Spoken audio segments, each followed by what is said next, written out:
Do you know my grandson? He uses so much of that hand sanitizer that his hands are just, and it's not. Why disturb it again? You know, and now he can't do anything. I wash my hands a lot. I always have, but last winter I had it for 4 months, pneumonia. I couldn't shake it. Can't stop it from doing But I know So my question for you after listening. I didn't have it, like I wasn't really bad sick. Every once in a while. That's a good idea. I should have done that. I actually thought it was cancer because it was like this big. Yeah. I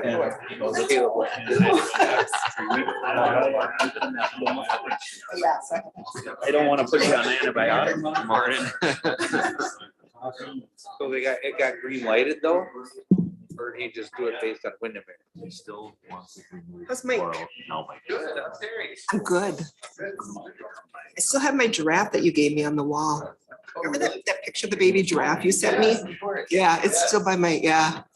Good. Every time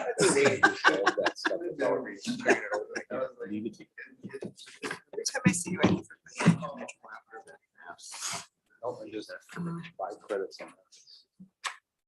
Right? Done. I should get that out. They don't do common sense. That Shoreland Act stuff was crazy. Yeah, I did. So I'm sitting in that leadership conference and they were talking about the birds that flying overhead and all the eagles and stuff. And all of a sudden, JJ called and my phone started to wax. So he's talking about the birds flying overhead and my phone's going quack, quack, quack, quack, quack. I'm like, oh my gosh, I can't help it. The timing.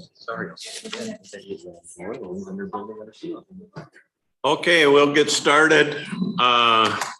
Welcome, everybody, and the public is also invited to join this meeting in person or remotely. So if it's no use me reading off the numbers, because if you're not dialed in remotely, you're probably not going to hear me. Anyway, we'll call the meeting to order and we'll rise for the pledge. Pledge allegiance to the flag of the United States of America and to the republic for which it stands, one nation, under God, indivisible, with liberty and justice for all.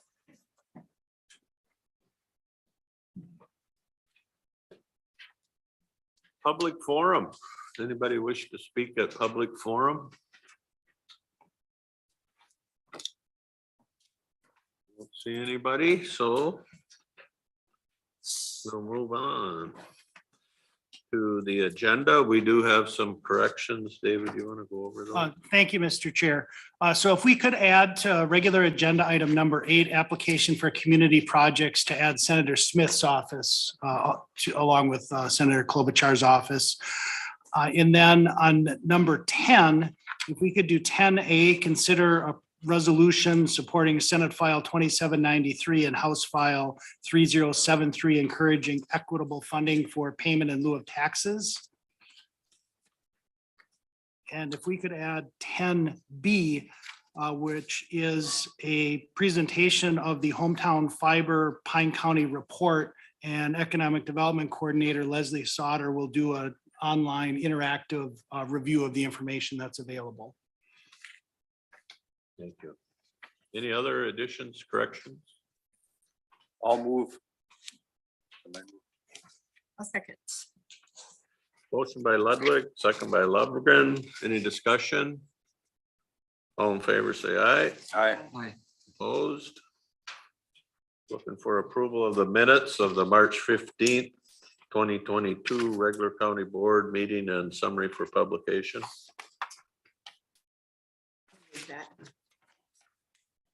Second. Motion by Lundgren, seconded by Moore. Any discussion? Hearing none, all in favor say aye. Aye. Opposed?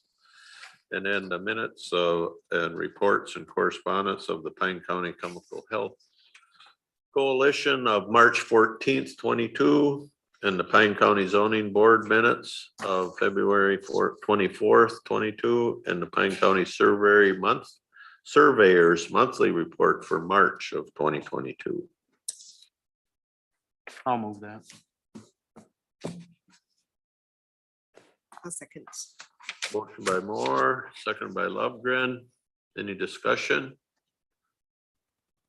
If not, all in favor say aye. Opposed? Consent agenda, we've had that in front of us for several days, so Motion for the consent agenda. I'll second. Ludwig. motion by Lovegren, second by Ludwig. Any discussion? If not, all in favor, say aye. Opposed? It's to the regular agenda, and we will have a public hearing, tax abatement. So we're gonna have a presentation on the project. Leslie, you're gonna do that? Is this on? Yes. Okay. Hi, I'm Leslie Sauter, your Economic Development Coordinator, and I just want to give you guys a little overview of what this project request entails. So the Village Apartments, there's a tax abatement request. It's in the amount of about $200,000 for a 25-unit multifamily apartment building in Pine City. Why this request is being made? There's a very colorful history on this site. It used to be the Pine City feed mill. It closed in 2009. The buildings, because they weren't being used and maintained, started to deteriorate, and it was court condemned in 2014. Over the course of the years, the city put a fence around it, was just trying to keep it from hurting anybody. And it eventually became tax forfeited in 17. And then we worked to demolish them in 18. And I say we, because that's about the time that I was working for the city. An RFP, a request for proposals, was put out to find a housing developer for the site, because in between getting it condemned, demolished, we had done a housing study in the downtown area in Pine City and noted that there's a pent up demand for additional rentals just in the core area of the city. Right about that time is when COVID hit and things kind of got slow and not a lot of developers wanted to move forward. However, in late 2020, early 2021, a local developer did come to the table, and the city sold the land to him this last summer, 2021. We applied for a grant through deed to help with the remediation costs, because we, like, I'm still at the city paid for the demolition costs, and there still remains some contamination in the soils. So if something is to be constructed there, the soils need to be removed, and a vapor mitigation system has to be put into the building in order to make it safe for inhabitants. So we did apply for a grant from deed and got it. It's a $55,000 award to help with those costs.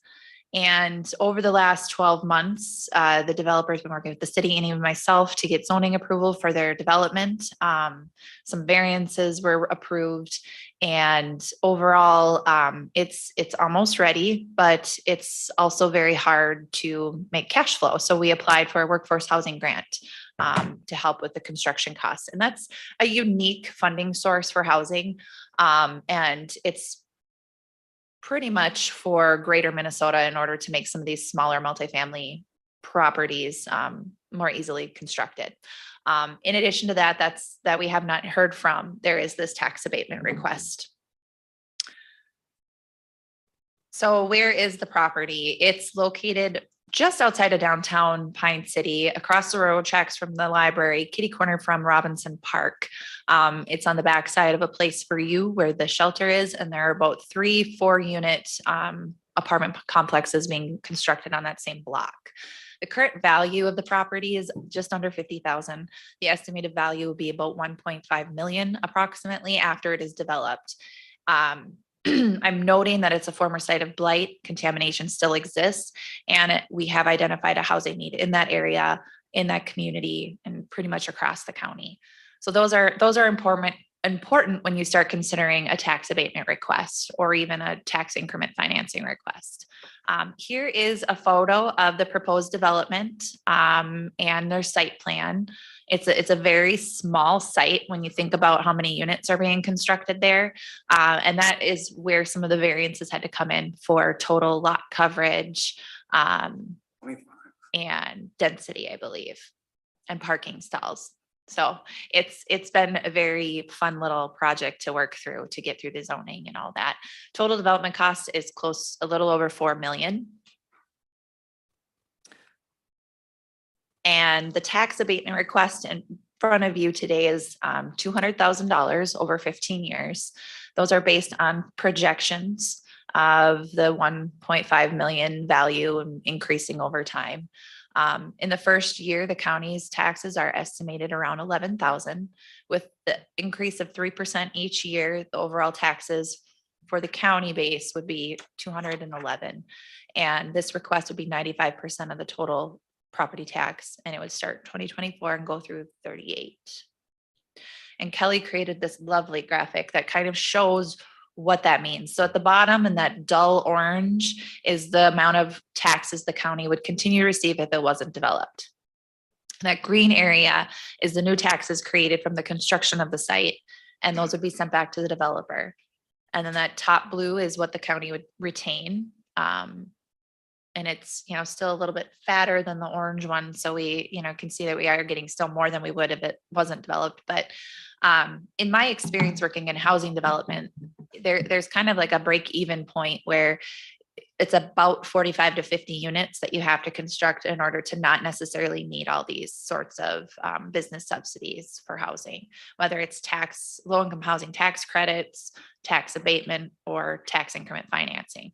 These are the tools that Greater Minnesota and small communities use to help build this type of housing.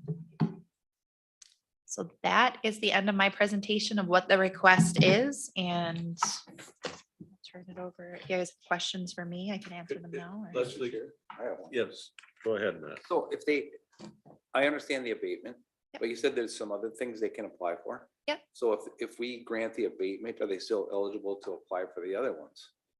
Yes, the abatement actually helps their grant request. When we submitted the workforce housing grant application, the city had to provide a match, and the city agreed to provide the match of the deed grant, their existing demolition costs, and as well as, you know, a tax abatement request should it come in. Can you go back to that nice graphic?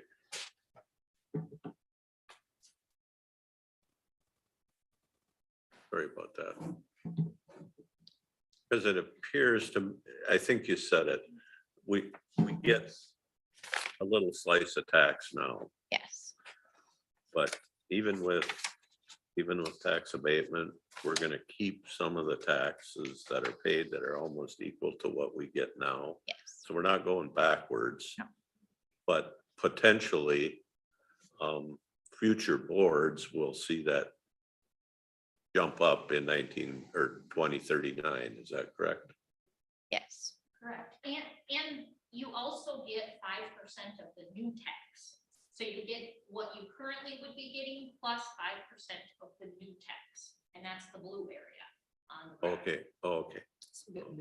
It's a combined on those two then. Correct. So, Mr. Chair, why a tax abatement and not TIF? Great question. It has a lot to do with what was done before the mill was tore down. It would have had to have been established as a redevelopment district. We didn't do that at the city, and I feel bad about that. Learning. But yeah, we had conversations with Ellers about this project and what it would be eligible for, and tax abatement was pretty much the only one left on the table still. Okay. Yeah, question. Yeah. So with this, does like the city and the school district, do they take part in this as well? Or is this just a county The request has only been made to the county and the Okay. city, not the district. and the city? Yeah. Okay. So there's more than just us Yes. as stakeholders. in An this. equal request has been made to the city. Okay. And we haven't done a whole lot of abatements, have we, as far as this? This is it? One. Well, we've Or- done one other. One other one? Yeah, the And- hospital. And I've had a few other people kind of inquire about it because it really does help develop and get stuff like this going. So is this something that that you have kind of taken on in your new position, or Yes. do you think this would have come about if you see where I'm going with this? Yeah, I think it's a good question, Josh, because when we got into economic development, it costs money to make money. And this is one of those business decisions that we have an opportunity to make to help somebody do something better for the county. Initial, it's not costing us cash. We're not writing out a check. is deferring a payment that we would have got if they built this, but if they don't get it, they won't build it possibly, so we won't get it anyway. So I don't know, people can throw stones at anything, but I think it's a something that we thought of when we hired an economic development coordinator, that these are tools that other communities have used. And when you look around other communities and wonder, why do they have these apartments? Why do they have this? Why do they have that? Well, it's because they had somebody digging in the weeds. And that's what we got going on now to get these things figured out. Well, I had another local business owner talk to me about, he wants to build a new facility and he's kind of looking at similar things, and he maybe has already contacted you because I told him to call you, but that's the kind of stuff that I want to kind of, if this is something that we can do going forward for people to make that decision, because like you said, cash flow is a huge issue. And little do people know that, you know, a multi-million-dollar facility like this, a couple $100,000 doesn't sound like much over 15 years, which what is it? 12, 13, 14, 15,000 bucks a year. But that makes the difference, whether or not you're going to do it or go somewhere else. So, or not do it. So I appreciate all the work. Mr. Chair? Yeah. Just one comment and then one question, if I may. I just want to be sure folks know that Mike Gaynor is here. He's the City of Pine City Community Development Director. And so I think it speaks to the partnership that Leslie has with the cities, that she, as the county community or as the county economic development coordinator, cannot do all the work alone in the cities, that those cities have staff dedicated and work in partnership. And so I want to be sure that we encourage that continue. And then a question, Leslie, is there a target market for who would live in this housing, what the rents might be, or how it will be filled? Is market rate housing. I know what I've heard is that it would be targeted at possibly Pine Tech students to provide, because there is some efficiency apartments, 1-bedroom apartments. But the rents are pretty affordable, and Cole is here. I don't know if you know the rents off the top of your head, but they're very affordable, $700 to $1,200, depending on how many bedrooms you have. There's also the garage option. So market rate, but affordable. And I think that is the premise behind the workforce housing grant application, as well as these tax abatement requests, is that it is workforce housing, but it's not out of the realm of affordability on the average wages we have here. Thank you. Any other questions from the board? We'll open it up to the public because we're full of public, but this is a public hearing, so anybody that's here can ask a question or give a comment, which I don't hear any. Here, no public comments, so we will close the public part of the public hearing and go back to any additional questions and discussion from the board.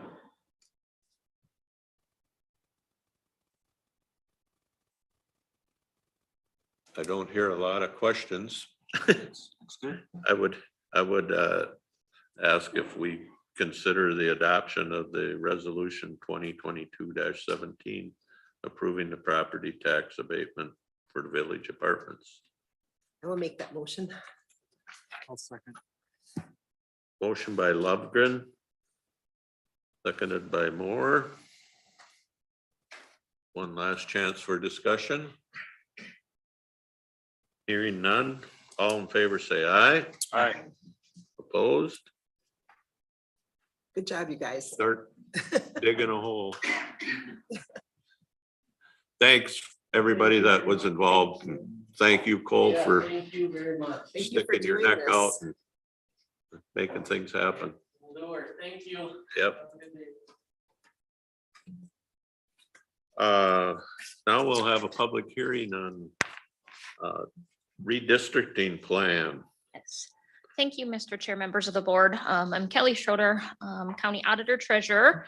And if you remember back in November, we had a discussion on a preliminary discussion on redistricting. So it is your responsibility following the census to consider redistricting the county commissioner districts. There is reasons in statute that you must redistrict, and we walked through those back in November.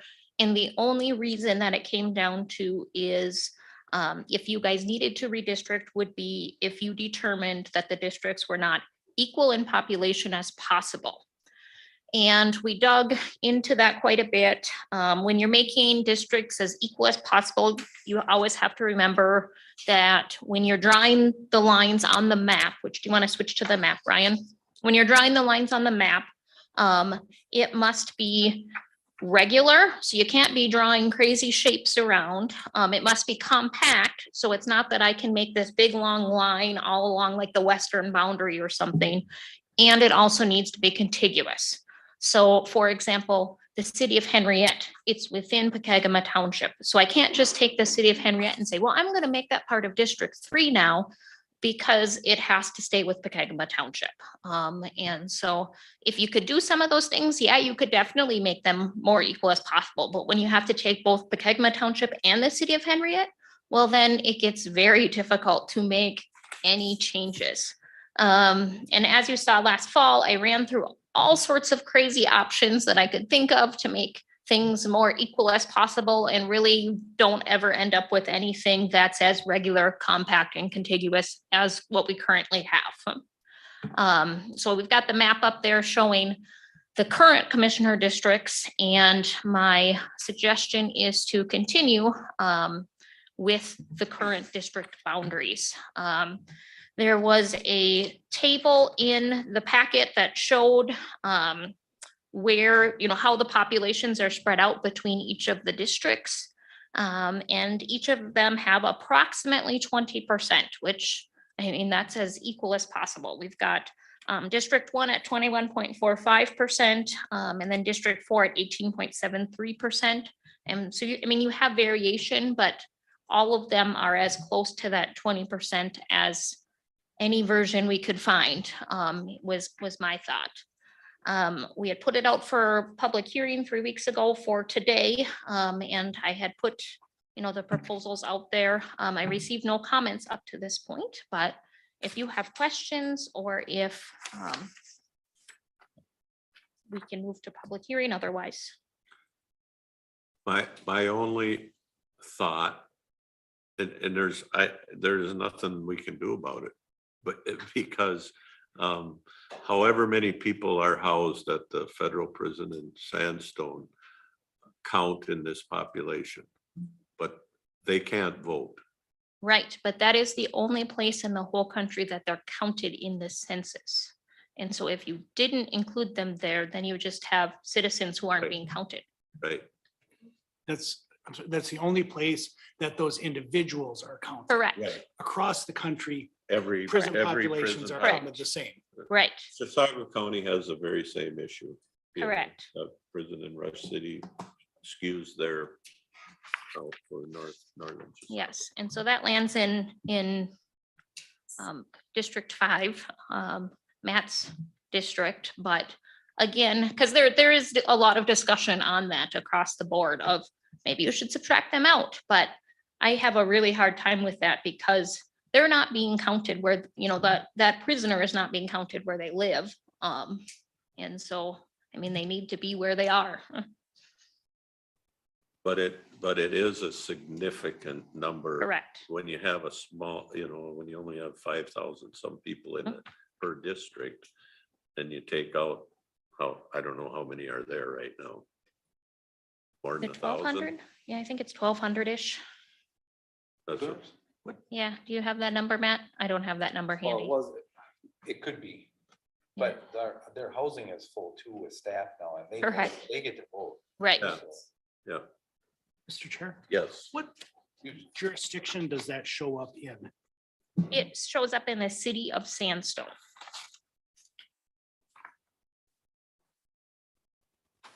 I'm fine with it. Yeah, I don't know. I've looked at it 10 years ago and I looked at it now. There's not, I just think it's good to have that discussion. But I don't know what we can do about it. It actually, I think, got closer in numbers this year than it was 10 years ago. So we will open it up to the public again, because it is a public hearing, if anybody in the public wishes to speak on this subject.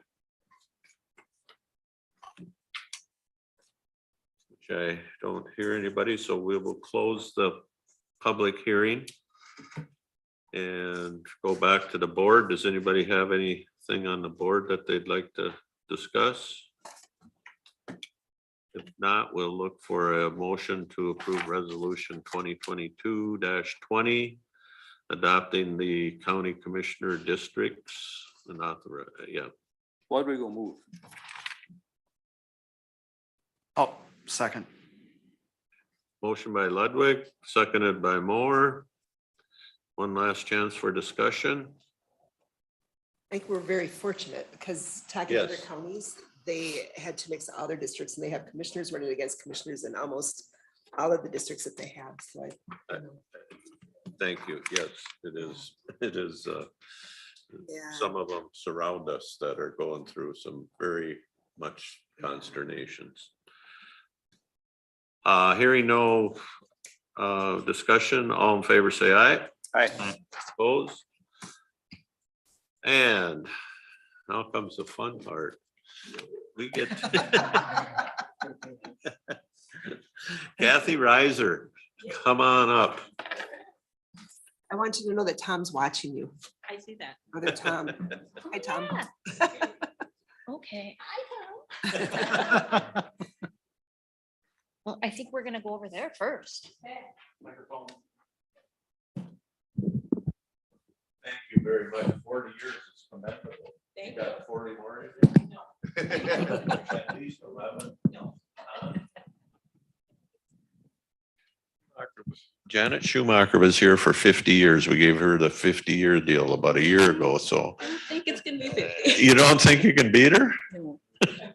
Well, thank you very much. Thank you very much. 40 years to do anything is amazing. So Thanks. 40 years working for Pine County is awesome. Thank you. And Kelly's got some nice words she probably wants to say, but we appreciate what you do, Kathy. Thank you. That smile you just smiled, Yeah. that's what I always see when I come here. So we appreciate that.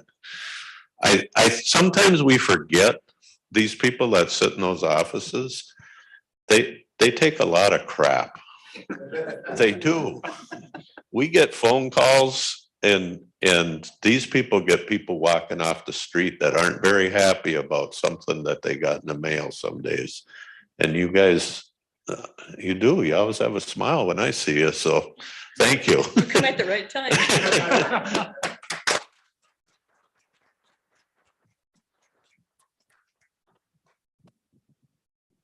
Did I get it, Ryan?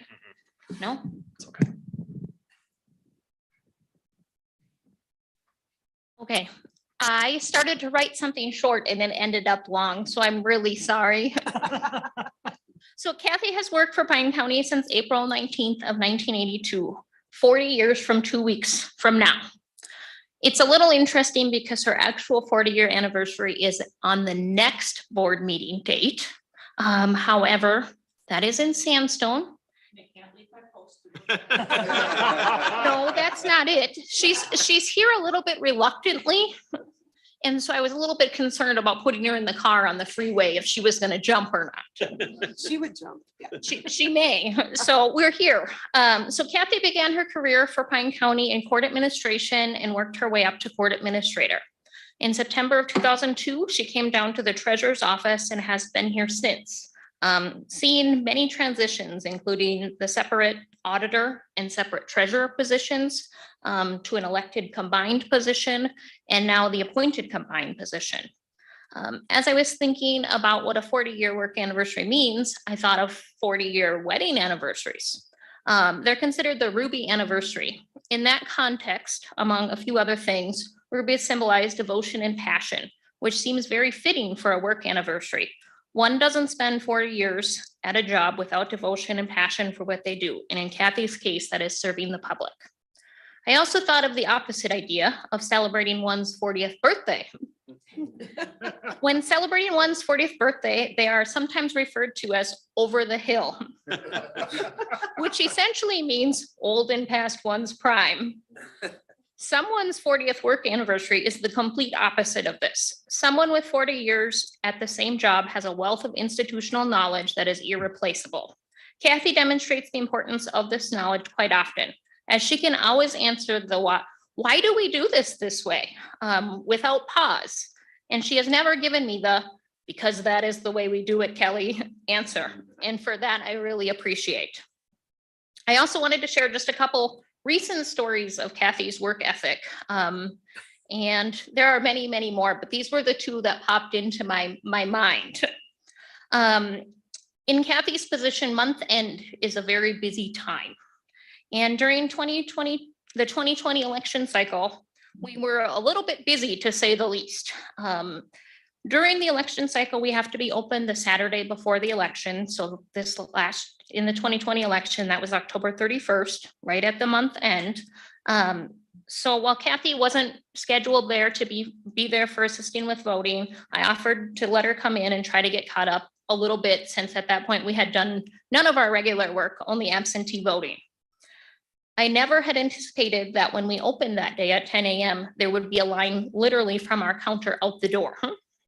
So without pause, Kathy got nothing for month end done and helped us with absentee voting for the entire day and never complained once, just took it in stride. Another really recent story, which is kind of funny. I always pick up the mail from the post office on Mondays because it's a very heavy mail day. Recently, I was unable to pick up the mail on a Monday. And so Kathy happily went to the post office. But unfortunately, and not to my knowledge, I have to say, it was law library book delivery day. But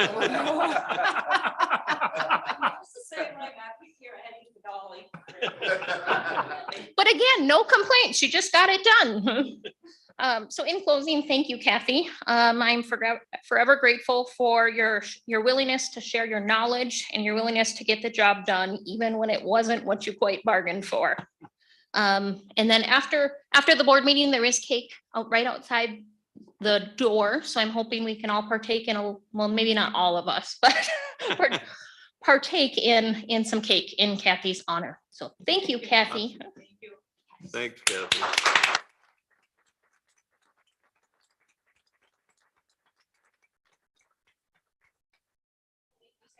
Unless you really wanted to.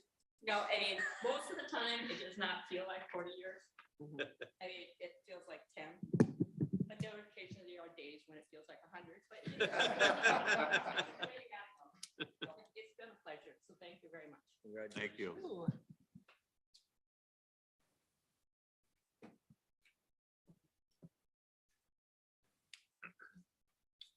Okay, we're gonna move on to number 4, which is reconsider action to offer for sale the county interest in Outlot A, Jackie's first edition.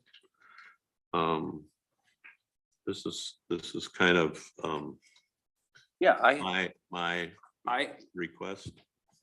will. I could tell that day you were in Florida with palm trees, and I don't know if you were hearing everything that was going on here, but I think you missed some of the conversation.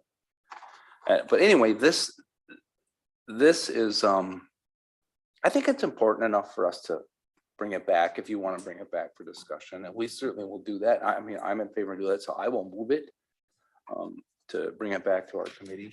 I appreciate that. Thank you. Well, and I think there's a lot at stake there. If people are, we didn't really have a in-depth discussion on the winter access part. So it isn't hurting anything to pull it into it. So. Yeah, nothing. It's not, in my estimation, it won't change anything except that we're going to take a better look at it. That's fine. And then there's no harm in this at all. So I will move that.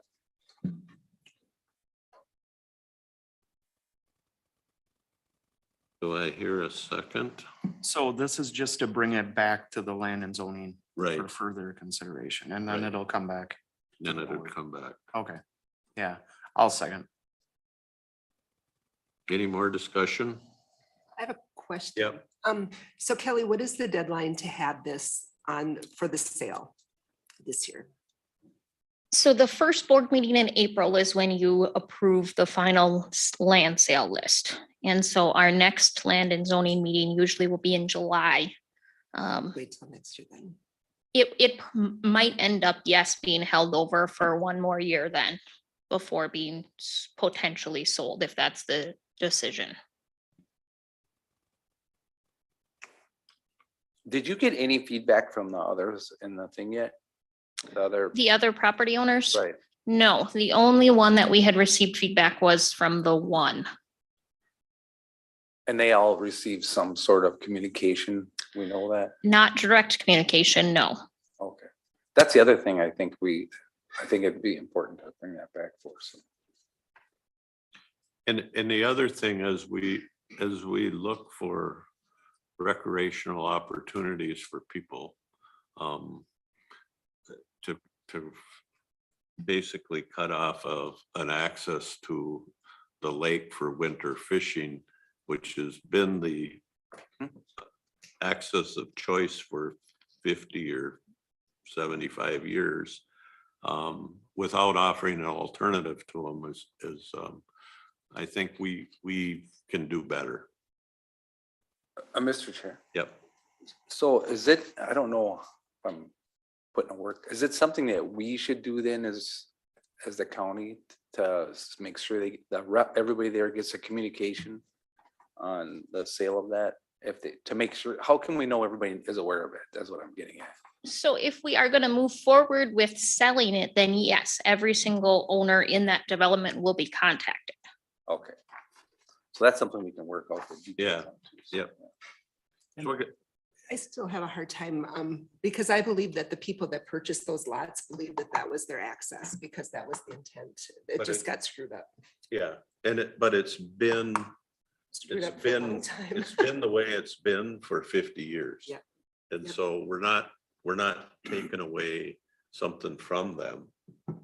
It's something that has kind of been granted unofficially. Mhm. And it's not necessarily, like Steve said, it's not changing anything that's going on now.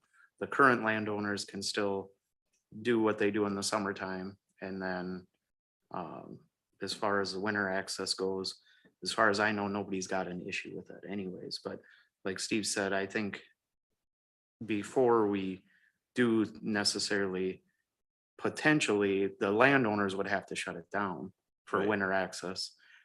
Before that potentially would happen, it would be nice to try to find an alternative, like, Right. so. And I think the land department has already been working on, or, you know, Yeah, well, I felt like, I thought last time I was very close to saying, can't we just table this? Yeah. You know, because I don't know if I know everything myself, so. Yeah. So this is just giving you guys in the land Yes, department a yeah. little more time to Thank you. research. Any more discussion? If not, all in favor of the motion, say aye. Aye. Opposed? Aye. Okay, passes 4-1. Murphy acts. wait, Mr. Chair, I'm yes. sorry, do you need clarification, Debbie? Terry, I need clarification from you. I voted no to reopen it. Yeah. Okay, Yeah. thank you.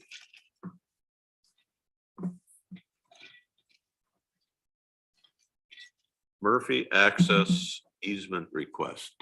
You're gonna Yes. take that one, Kelly? Yes, thank you, Mr. Chair, members of the board. We have received a request from Mr. Murphy for an easement access to his property. And so on the screen, you can see the county actually owns the piece of property in blue there.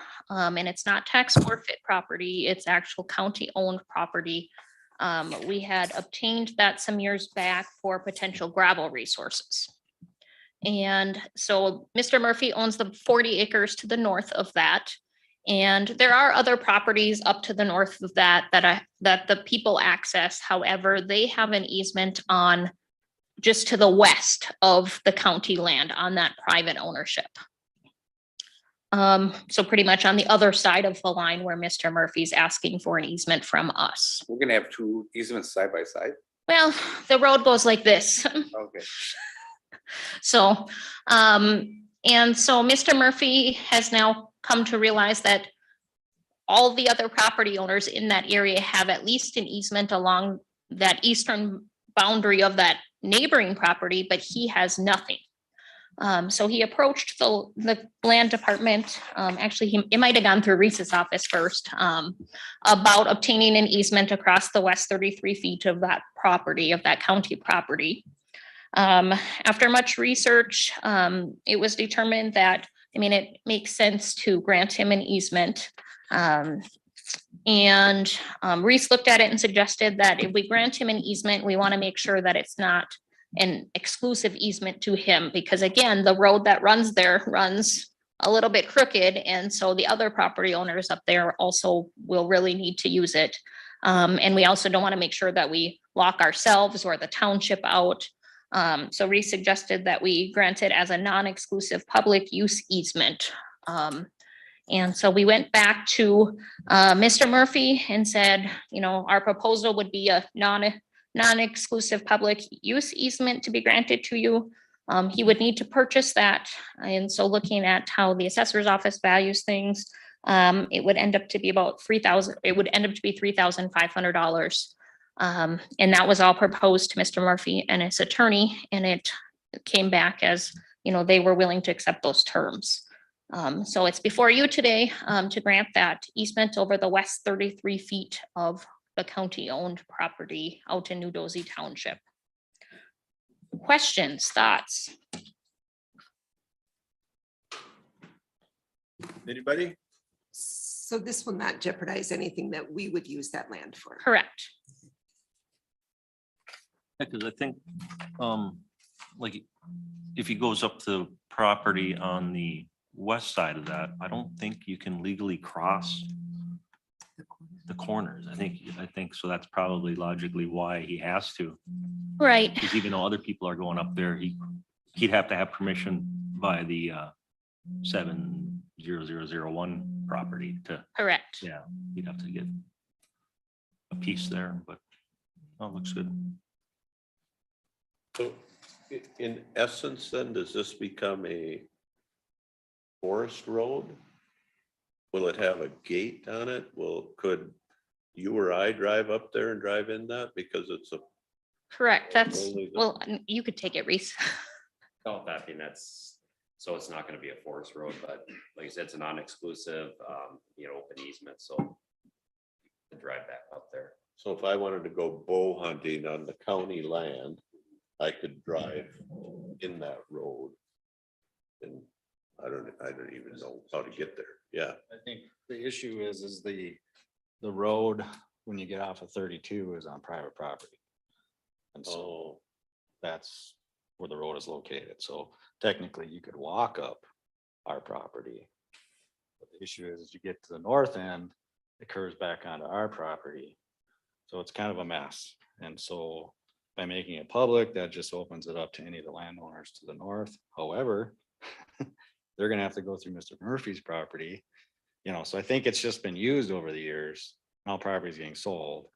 And so that creates, some additional issues there, But the fact will still remain that first little section of road is a private road.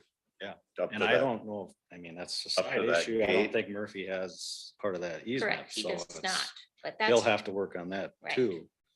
But it creates a whole corridor there. Maybe someday there's a road built on the section line, but at this point, it provides everybody to the north legal access through our property. So I've been up there. One of the landowners was years ago trying to figure out something. I think it's. Any other questions? I will make a motion to approve resolution 2022-18. I can second. Any more discussion? If not, all in favor, say aye. Aye. Opposed?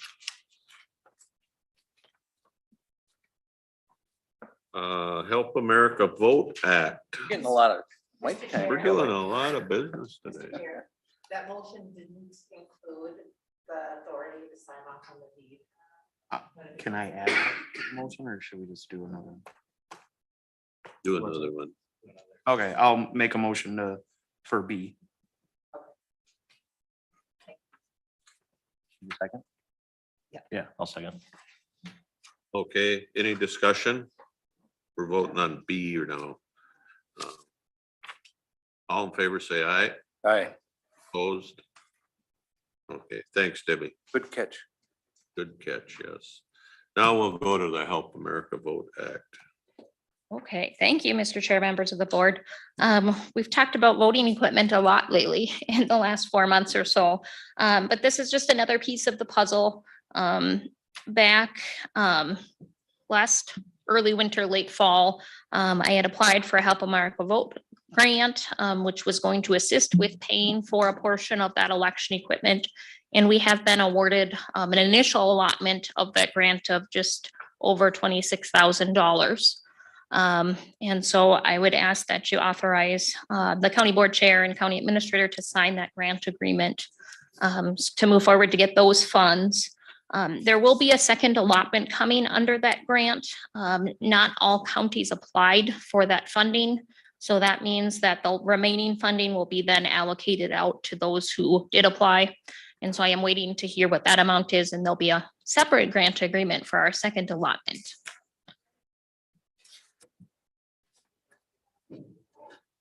I'll move that. I'll second it. Any question, any discussion? We got a motion by Ludwig, seconded by Lovegren. Any discussion? Not, all in favor, say aye. Aye. Opposed? All right. You want to do the highway report too, Kelly?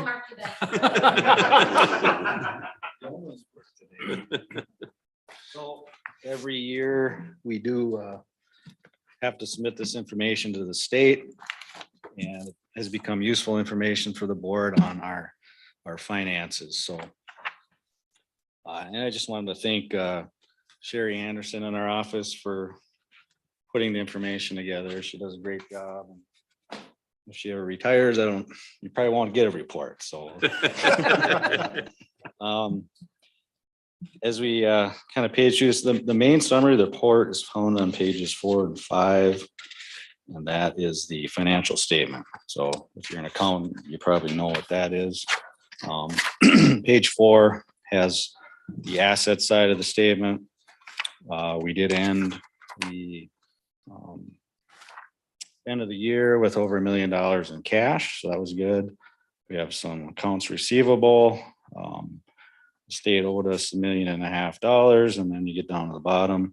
We actually did have some allotment left in our construction. It's pretty rare. It's usually negative, so that does bump up our total assets a little bit more than normal for a total of $5.4 million. So that's pretty good. That does fluctuate significantly from year to year. So it's been 2.5, it's been 6.5.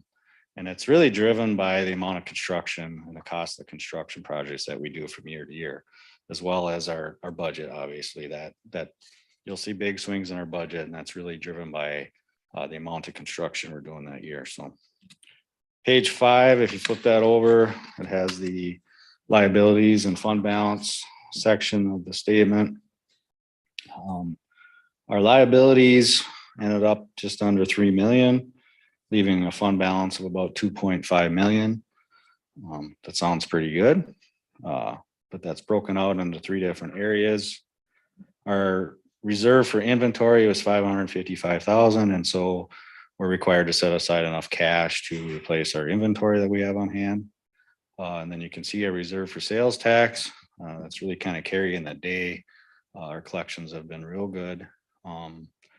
We will be spending that down significantly this year, though, with some big sales tax projects. So the final piece of the fund balance is undesignated portion, and that's 370,000.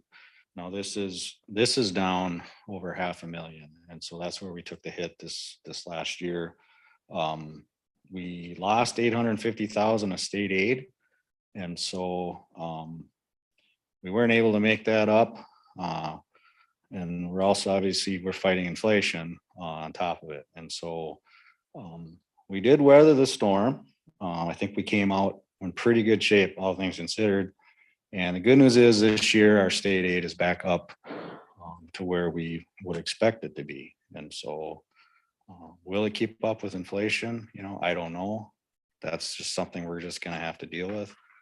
We probably purchased $2.5 million of supplies and equipment and parts and all those things that, you know, are going up. So if you put 5 or 10%, in some cases we're hearing 30%. Well, 2.5 million, you know, that's a big number. And so I'm hopeful we'll get through this year in good shape and not drop the fund balance. But we'll see how that goes, and we'll have to analyze that come budget time. So as we go through the rest of the report here, there's page 6 as our accounts receivable. It's essentially other government entities is where we get our money. We do receive in money from the county departments is mostly for fuel. And so we purchased over 130,000 gallons last year. So how much is it up this year? You know, $1. That's going to impact the sheriff's department. It's going to impact the other departments as well, you know, so you'll have to watch for that. But we do have $2 million in receivables out there. Page 7 and 8 is accounts payable. That's the bad stuff. That's where we owe other people. And you can see some of the vendors that we work with. We do. Several years ago, you might have heard about some counties weren't accounting for their benefits like long-term health insurance and those types of things. And so that was kind of a big deal, but we have $278,000 of benefits and salaries payable at the end of the year. And we account for that and set aside cash for that. And then our contracts payable on all our construction projects that maybe go back a couple of years even that just haven't been finalized out yet. So that kind of this information is more of the detail that goes into that financial statement. So it's taken me 22 years to kind of get a handle on this, but I think I'm getting it. Page 9, for your interest, is our breakout of our inventory. It's kind of interesting, you know, we had almost $200,000 of parts on hand. Our fleet has really expanded in maintenance of the sheriff's department. They have a large fleet. We have more vehicles for the other departments. And so that, you know, it's kind of separate from our state aid. And so it's just kind of a growing part of our budget. It's just the way it is. And so those are areas that we're going to have to account for in the future. Typically our inventory is about $500,000. So some of the difference could be increased prices, or we just might have had a few extra things on hand than we normally do, but it's pretty consistent in that $500,000 range. And then pages 10 and 11 is summary of our revenues and expenditures. And if you look at the far right hand column under total revenues, it's 11.2 million. And then if you flip it over to page 11, total expenditures are 11.6 million. And so that's not good. We budgeted about 11.5 million. So we had a little bit more expenses on fleet side and some other areas. Not, you know, we were fairly close on expenditures, but the lack of the revenues created that funding gap last year. But like I said, I'm hopeful this year that we're rebounding. Our state aid allocation for this year is over $9 million. So we're probably about 16th most allocation in the state out of 87 counties. So we got a pretty small staff, and we're dealing with a lot of money. So years ago, someone did a great job of getting Pine County set up on the state system pretty well. And so we're benefiting from that, and got a lot of roads, but we do have a lot of money to work with. And so we will be using it this summer, so. The pages 12 and 13 kind of break out where our maintenance funds are spent. We have 3 different systems. We have our CASA regular system, our CASA municipal system, and our local system. And every year, it's interesting, our municipal system is the most expensive. We have typically wider shoulders. We have storm sewer. We have maybe a little bit more salt, sand, and things are used, striping, pedestrian crossings, all those things. So our municipal system is a little bit more expensive. Our local system has more gravel roads and just doesn't probably get as much funding as the others, is because we're depending on our levy dollars for that. So the total fixed assets we have on page 14, we got about $3.5 million of building value. That might be low. When I got my proposed taxes, I noticed that things went up. So maybe our buildings are worth 7 million. I assume I'll have to ask Kelly on that one. I don't think you got any calls on that. Did you, Kelly? Not a one. And then the final 2 pages really for the state, it kind of summarizes everything that we spend on projects. So the things that we spend, we get reimbursed if it's on a specific state aid project. At times, we don't claim everything because we're trying to put as much money to the construction projects, but there's times when we need the money to supplement the levy. And so there's kind of a balance there. If we can get the money and it's reasonable, we're going to get it. If we feel like we need to put more of it into the construction side, and we can do that, we do that, so that's kind of a quick summary. Is there any questions on any of the financial stuff? Can you go back to the summary of maintenance costs? Yep. Where you got a cost, is that saying cost per mile? Which page now? What page am I on? 13. I think so. Yeah, that ends up Routine Yeah, you're in 12. 12, 12. where it says routine maintenance, and then it's CASA regular, Yep, and that's gonna be everything. And now this is an accounting practice, so we put the actual money that's applied to those roads. So when the motor grader blades a road, he puts down as how many hours he was on that road, and so we have this cost accounting system.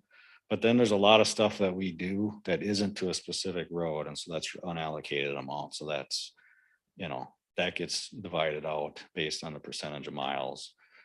So that does boost the cost, but yeah, it's, we're in the $5,000-6,000 a mile to maintain 700 miles of road. We get about, what do we get? Let me do my math. Over $3 million, 3.2 million probably of maintenance money to use. Now, sometimes what happens is on our municipal side, since there's not many miles, we can't spend all that money in maintenance practice. And so that money gets flipped over to the construction side if we don't use it. So we don't lose the money. Now, on the regular system, we typically are spending way more than we're getting. So there's a balance there too, so, but yeah, it's when you factor in our staff and our buildings and our equipment and you charge that all out, it's a lot more than probably the townships. I mean, it'd be interesting to see the townships actual road and bridge budgets and how many miles they have and, do the math. That's kind of where that is at. Any questions on that? I also handed out this fancy little, I don't know what you call it, fancy sheet from the state. Oh, sure, there we go. If you look on the left side there, it's interesting. I guess we always kind of refer to fuel tax as, well, when you look at it, license fees is catching up. Motor vehicle sales tax is a significant amount, and then Josh is helping out with 206 million in auto parts. That the tax on that is a large portion of it is going into this fund. So there's $2.6 billion that go into this fund every year. As you work your way, I guess I should note, in the middle there on the top, you can see that the townships do, they do get their money from this as well. We do a 50-50 in our county, so each township gets a portion of our allotment based on 50% mileage and 50% population. That's also where we replace town bridges out of. So we manage those projects. They never get the money. We're responsible to do those projects. And we've been doing a lot of those. And so we're getting a benefit there. Then as you go to the far right, that's our county distribution. Like I said, out of 700 million, we get about just a little over 9 million this year, which is 1.1 million more than we got last year. So that should help.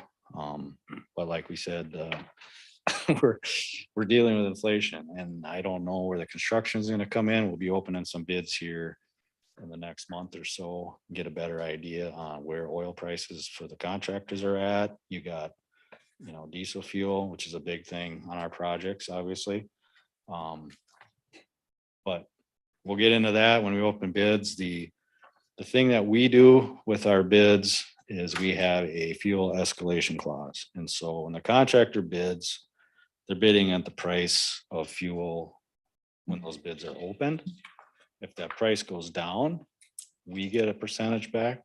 If the price goes up, they get a percentage of that. There's a formula that the state has. And so if there's a big fluctuation on prices this summer, so if they went down for some amazing reason, we could get a rebate. And then if it goes up, then the contractor will get more money. So it kind of helps them bid it, because otherwise, if they don't have any idea where fuel is going to be, they're going to bid a lot of extra into it. So that'll be something interesting, but it's amazing how the economy has impacted our department.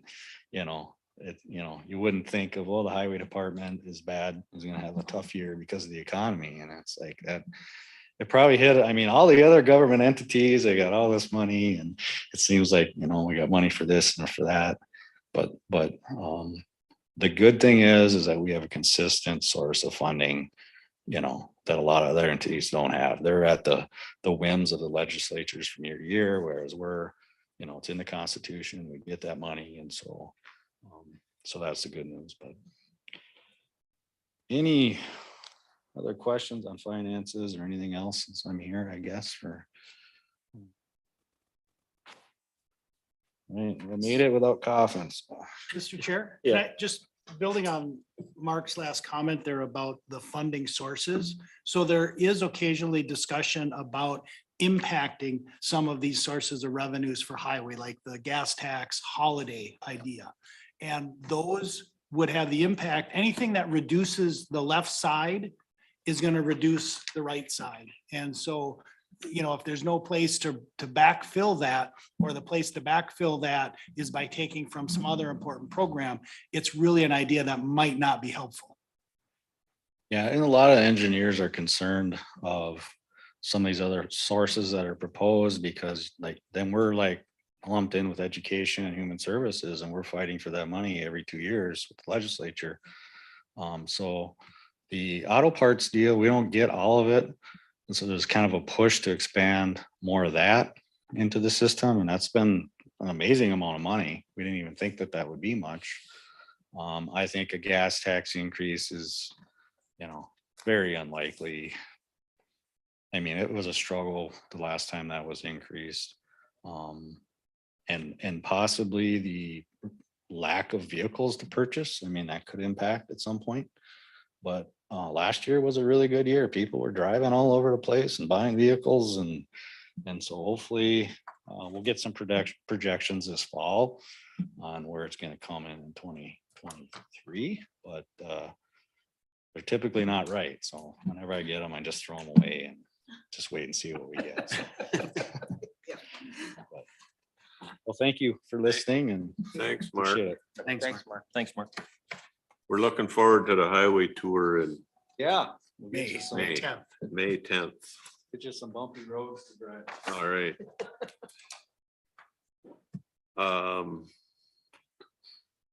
Application for community project.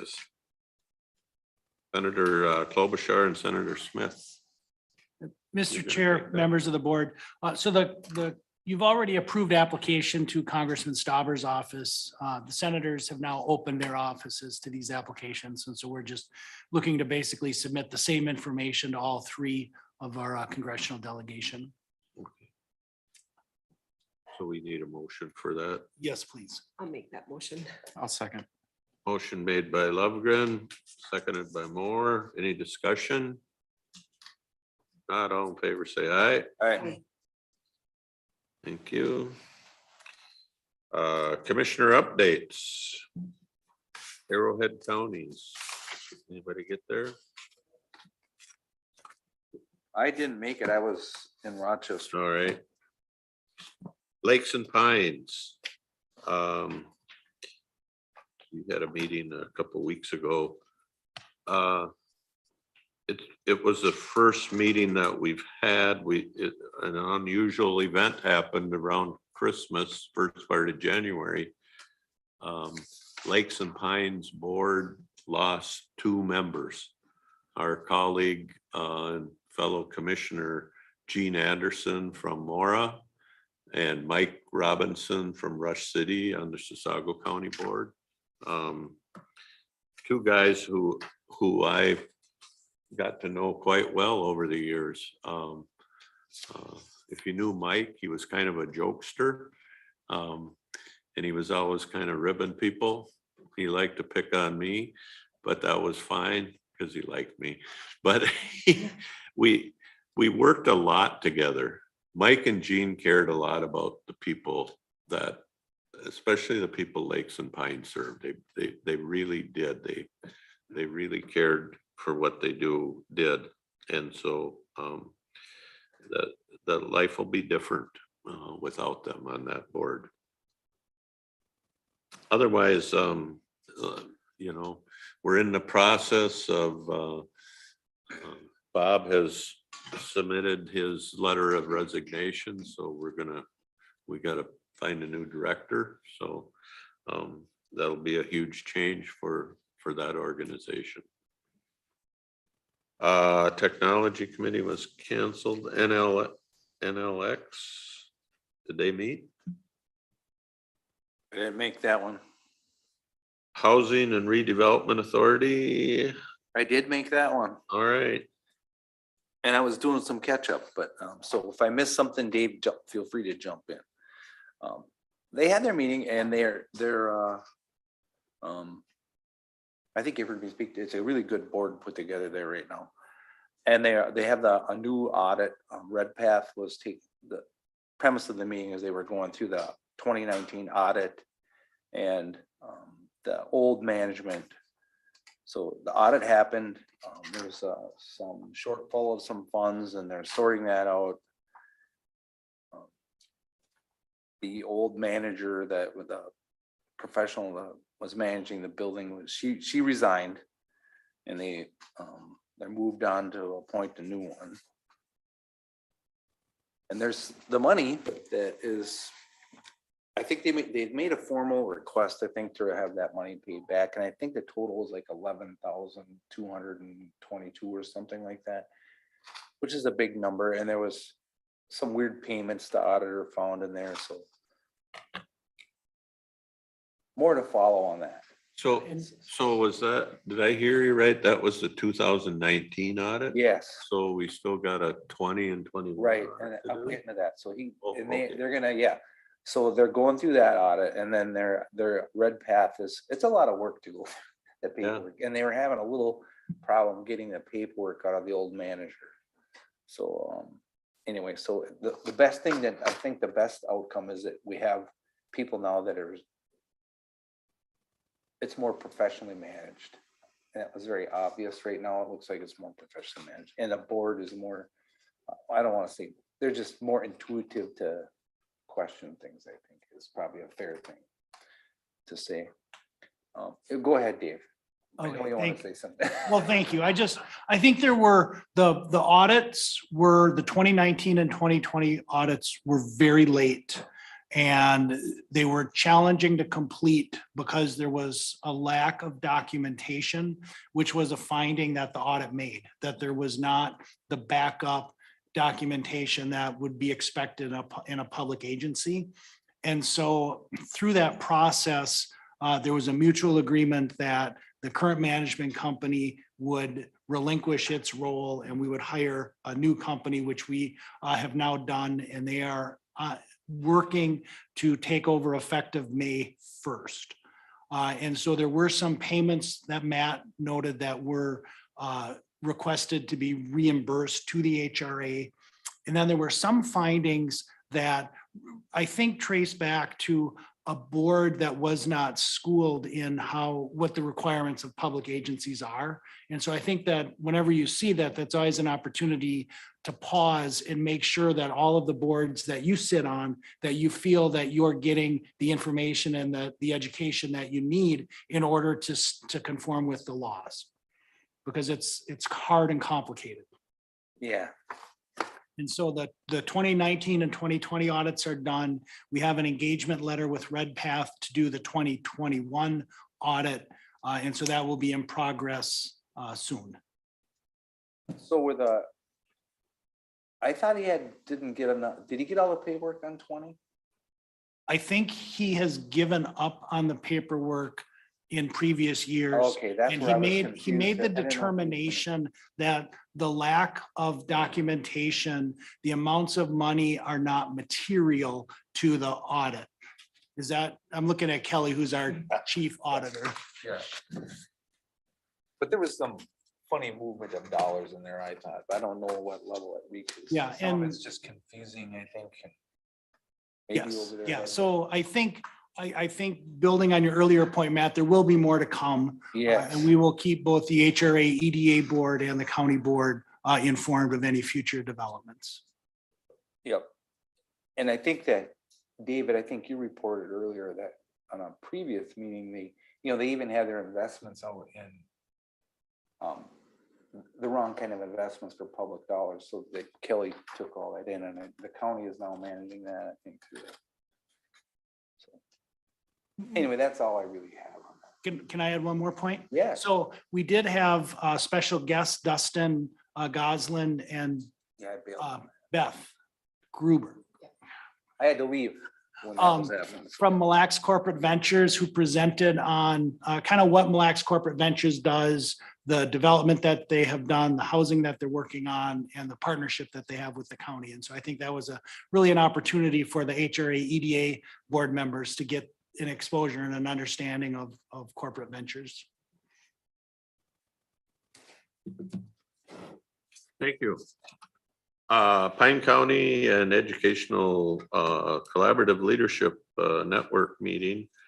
I was there. I thought it was a great conversation. And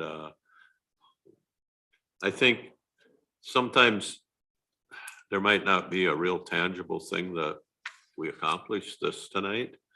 But I think the fact that we're all sitting there and we're all talking, and Pine County got a great kudo from the East Central board members, who one of them sits on a statewide task force for something. And I guess the discussion had been the difficulty that schools were having interfacing with their county counterparts in health and human services. And this lady raised her hand, I guess, and said, well, that's not the case in Pine County. We have people that sit at our meetings and we're very in tune. The school resource offices are there, the counselors, and so that's good to hear. That's good to hear. Mr. Chair? Yeah.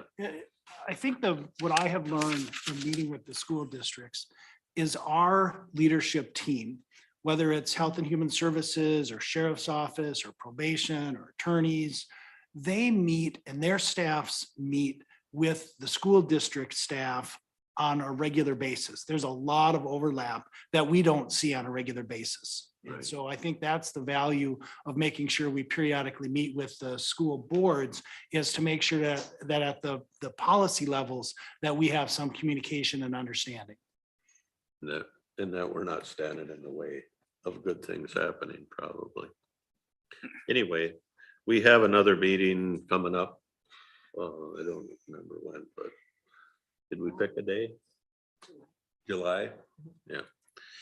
July 27th. Okay. Highway 23 Coalition Annual Meeting. It was interesting. I kind of messed up and I went to the board meeting too. And so I was able to sit in and hear some of the things that they were talking about. There's a couple groundbreaking ceremonies that are coming up that we're invited to go to. But they're way down south and yeah.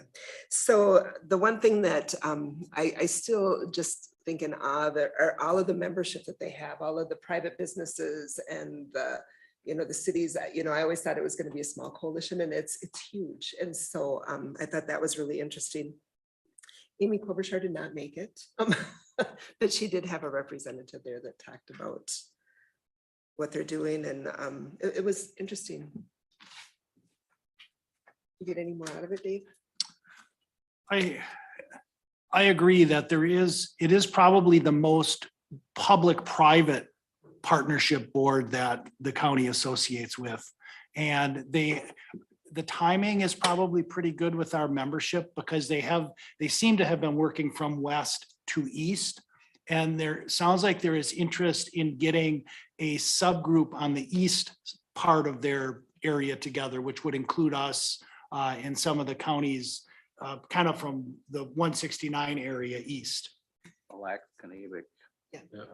The other thing that they were talking about is they're hoping to get the city of Duluth involved, which would mean that they're going to be going from the East 23 that's going to be going up to Duluth. So that's their goal, is to get the city of Duluth to be a part of this also, to work with them.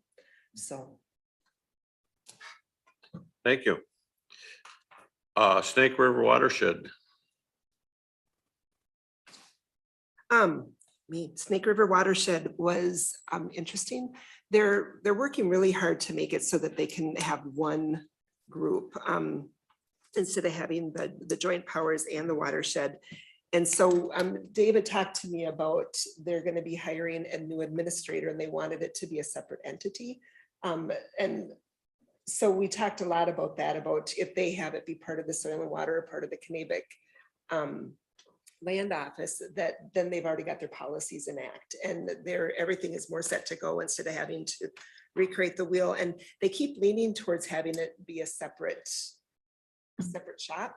But they want to have everything done tomorrow. And so I really appreciated your conversation, Dave, because I was able to say, you're going to spend a year or two doing your policies and you're not going to get it done tomorrow. You know, it's going to take a lot more. So hopefully there'll be more thought on that.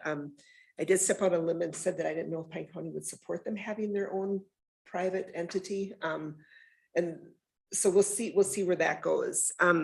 They were talking about the plan that they're going to be doing and how they're going to enable it to have cleaner water and working with that. And one of that was to do some abandonment or some reconstructive of their ditches.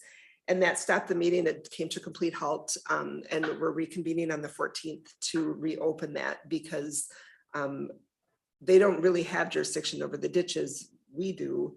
And why that would be there and then what we want to enable them to do. So I'll talk with Kelly a little bit later today about how that would hurt or benefit our county some more.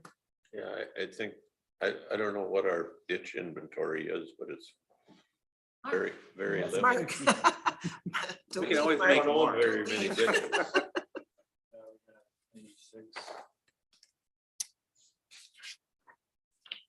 We might not even have one in the water. So maybe we got one.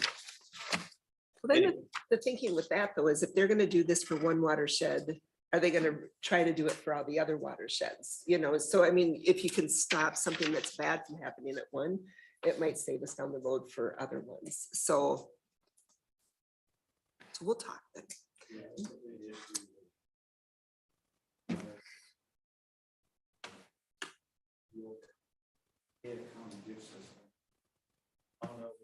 another one we didn't even know about that we share with.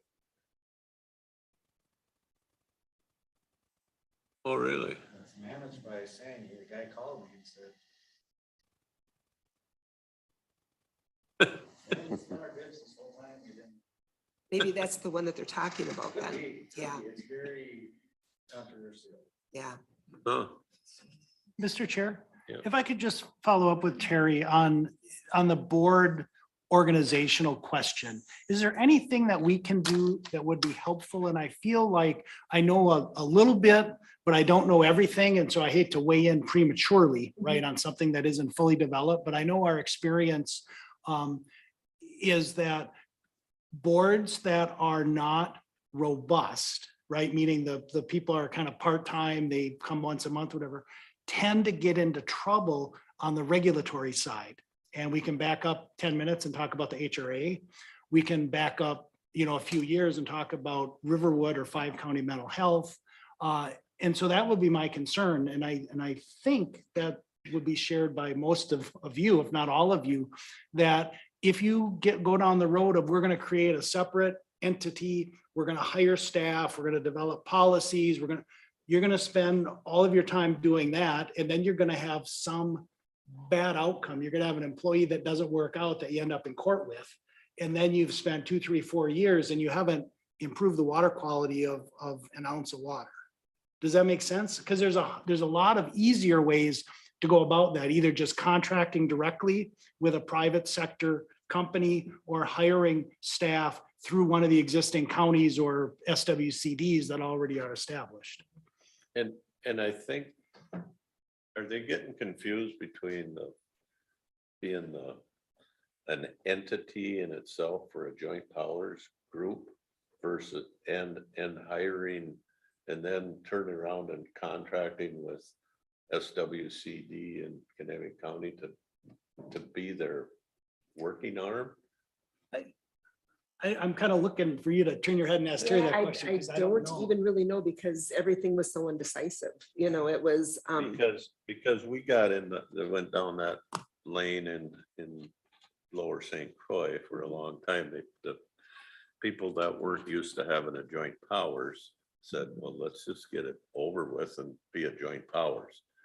And they didn't want to do that. But then in the real workflow, what happens is then every time they want to do something a little different, they got to, every entity has to go back and vote on it and bring it back, where if you're in joint powers, you can vote. We send you to be the representative, you can vote on stuff and move forward. Yeah, it's almost. But like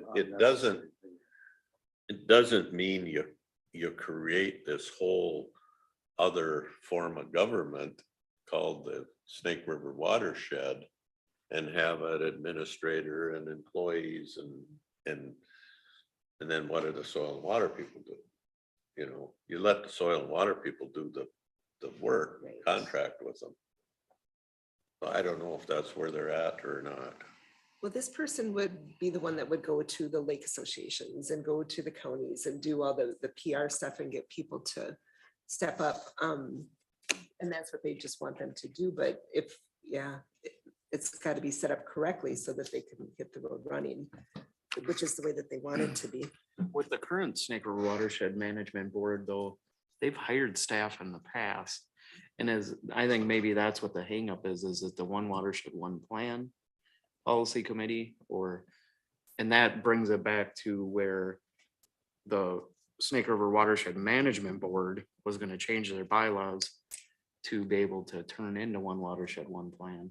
And it would be essentially the same thing as they had. They just had to be able to accept a couple other things and they could just move on. But I know in the past they've hired staff and never had any issue. So I don't know. Or were they Connecticut County staff? No, they had like a PR person.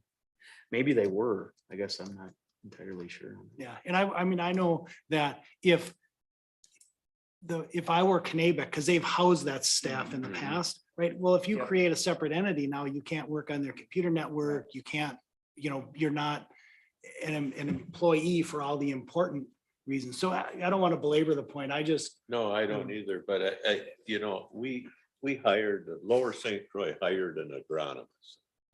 But they don't get a paycheck from the Lower St. Croix Watershed District. And this would be a paycheck. Yeah, they are getting paid from Chisago Soil and Water, I believe. I think, like you said, I think that is what it was, where Knabec hired them and then they contracted it. Right. And yeah. Who's the one? Is this on the One Watershed, One Plan, or is it on the? It's gotta be the One Watershed, One Plan. Yeah. So that'd be Deanna. Yeah. That's kind of heading that. Yeah. Maybe But that would be a it's- good conversation for you to have. Who is that? It's not even just them, because it's, the Joint Powers is the one, I mean, she wants to get, I can't think of her name. Deanna No, or, the one that works for Kennebunk County. oh, Teresa. Yeah, and she wants to be done. Mhm. You know, she's too busy to be doing it all. Yep. So I think, you know, they're working together to get this accomplished. Yep. There was a big push a few years ago to kind of get her out. Few people didn't think she deserved the 25 grand. for Kennebunk County every year. Yeah. So there was kind of there's a little bit of, but that she works for Snake River Watershed Management Board. She don't work for One Watershed, One Plan. Right. And I don't even think she goes to the meetings, right? Or No, does she just goes to the Joint Yep. Powers. Yep. So I think Deanna Pomray, or it's kind of she works for Knabec in the soil and water. I think that would be the one to have a conversation. okay, so thank you. At least that'll get you somewhere. You know, the other thing is they had two projects that they were gonna do that were approved. One was on the Pokegama Lake and one was on Cross Lake. We had talked about those a little bit. The last one was on Cross Lake and they just withdrew their project. So there's gonna be no projects that are on the board right now. But it came back to, we're gonna go in and we're gonna maintain your lake shore. We're gonna fix it up. We're gonna, you know, fix the erosion issues. But if you don't maintain it for 10 years, then you have to pay us back. And I think that's what kind of stopped it. You know, it's an older couple that have health issues and they just weren't willing to be put on the line for that. So. All right, AMC Leadership Conference. Wasn't that a while ago? No, it was just last week. Well, you're on legislative conference and that was a little while ago. But the leadership conference was just last week and it was really good. It was probably the best conference that I'd been to. There was a lot of networking, but the speaker was how to deal with conflicting people. And he's from Minneapolis area somewhere and just very, very energetic, very good, good group of people. It was very good. Where are we at? City of Sandstone meeting. Want me to start this? Yeah, go ahead. Last week, myself, David, Steve, and the sheriff had a meeting with the administration of Sandstone and some of the city council. And it was basically a listening session, you know, but the background is it happens a lot. It happened when Mike and we were working. This comes up with cities when they have contracts. So the city is happy with the law enforcement that they're getting when they pay, you know, it's not a complaint. But they're saying we pay taxes and if we call 911, somebody comes. And then, but we buy extra coverage with our contract car so that person should be staying in the city. And then sometimes they go out to back other people up and this and that. You know? But just as many times I'll add that if there's something happening in Sandstone, 4 or 5 deputies come and handle that call too. We didn't really get into that kind of conversation, but it was a listening session. And so and I think it's some of the council members, I'm not sure. They're saying, why are we paying for this twice? That's really what it boils down to. Because no matter what time of day if we call someone, we should have an officer. So it was and I don't know, Jeff, is that kind of the general run of it? You know, there was a lot of discussion and how do you fix it? And they think crime's too high and they want more law enforcement, but it's a big cost. And then, you know, and you've heard me say it before, public has a expectation when they call 911, they want somebody there and they're paying tax. Go ahead. So maybe this is the form of a meeting with some cities or people that contract with the sheriff, because I've had similar conversation with. Yeah, I think it's, City. so, yeah, so they're considering, they have, of just removing that contract, Mhm. which would, I think it's like 154,000. That, but there's a $10,000, that's where I'm rounding it up, it's like 153 something. And then the state gives them 10 grand, so it really boils down to 143,800 or something. That's the dollar amount, which is a big chunk for a small city. I mean, we get it. But law enforcement's expensive. You know, they know they can't have a PD, you know, just buying a car and gas and. Well, and we had that conversation. I had this conversation with another city and they're like, well, we think maybe we should get a PD. And I'm like, well, if you invested half of the dollars that you would put into a PD into the sheriff contract, you would have 5 contracted cars, probably 24 hours a day, you know, because of the cost. Like we've talked about, and I think we need to maybe make it clear again that I don't think it's a money-making affair what they contract with the county, because is it 50, 60 bucks an hour or something like that? Whatever it is, I'm guessing the county, it costs far more to have that vehicle, the deputy, all the services that surround it, the sheriff's department, the jail, Oh, the yeah, dispatch, all all that is benefits, not yeah. whatever they're paying an hour. So it's not like my business where I provide something, we have a markup, No, it's not a money-making thing, I think is what they need to understand that. I think, you know, we all have friends that live in other places, and so they got a friend that lives in some other place that, well, they don't have a town cop and they don't pay an extra contract for the cop, and if somebody falls down in the street and they call 911, somebody shows up. And so you can do that. Every city in the county can do that. But then they're not gonna have the same amount of service. You know, I was driving through Pine City the other day at school let out time, and I think there was a deputy there making sure the school buses could get on the road in a timely fashion. Those kind of things go away when you don't have a city policeman.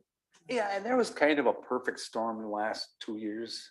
You know, you have a deputy that gets tested positive, they got to stay home for X amount of days, and somebody gets sick with COVID, they're home for whatever. And then you have, you know, family medical leaves and stuff. And it's like, you can't just hire people to, you know, if you have 3 or 4 deputies out, it just upsets the whole schedule. You know, people are overtiming and moving around, and you're going to run short shifts, or someone's going to be helping more because the backup car isn't available. You know, things like that happen too. So I don't know if that, but I mean, it's in there. It's always in there. But the COVID was, I think, a little worse in that time frame where they experienced things. So. And the other thing is, Jeff has asked for more deputies and more deputies and more deputies. He'd love to have probably 10 more, but the money is a real deal. And that's one thing, kind of like what we're working with assessing. Maybe that is something we look into long-term, is just get rid of the contracts and.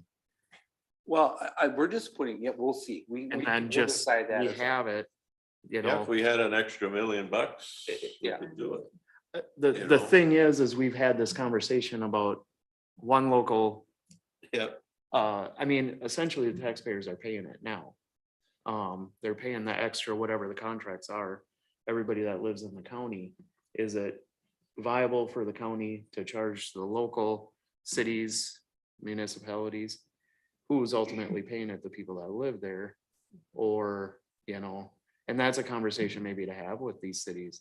If they wanted to take that out of their budget, so they weren't. Well, that's what they're saying. We need to spread the whole thing across the whole county and not just, but they want extra specific. So It's never enough. I mean, I don't have enough coverage at my anyway, house. the decision hasn't been made, so we're just throwing it out there. So that'll be up to the city council. We can't make that decision for them. The part that'll be interesting is if they pull it and they're not gonna have that extra service, they're not gonna like that either. No. You know, so you're not gonna be able to have the car that sit there or be in town.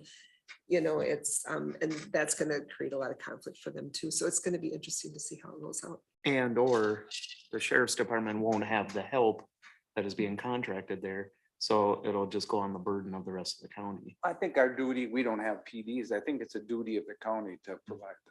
I think it's definitely worth a conversation with, Yeah. with the municipalities. But it's about a, you know, it's another 5% levy increase. But where I'm coming from is if the local jurisdictions take that off of their levy, we add it, ultimately, the local person isn't affected.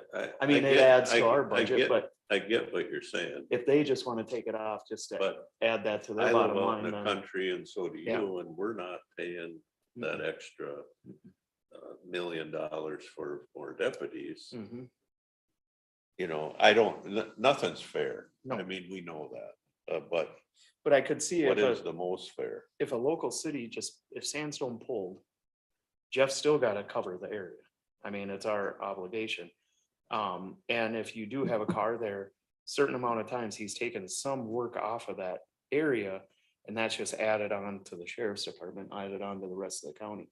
So if they pulled off, well, I think if one city did it, another one, and it would ultimately fall on the backs of, I mean, you know, you're not gonna not go into Sandstone because they don't contract, you know, I guess you could, but it is part of the county, you know, and I just, it might be worth a look, I think.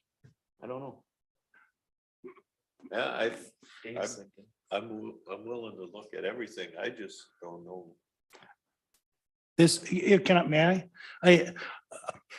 I'm not exactly sure what to say that would be most helpful, right? And I keep looking to the back of the room to Sheriff Nelson, because this is really his thing, right? Public safety is what he took an oath to uphold. And in Minnesota, most cities of substance have police departments because there is an increased need for law enforcement above and beyond that which you would find in the rural area. Might be because there's concentration of businesses, it might be because there's schools and other venues of congregation, might be because there's just more people or a higher density of people.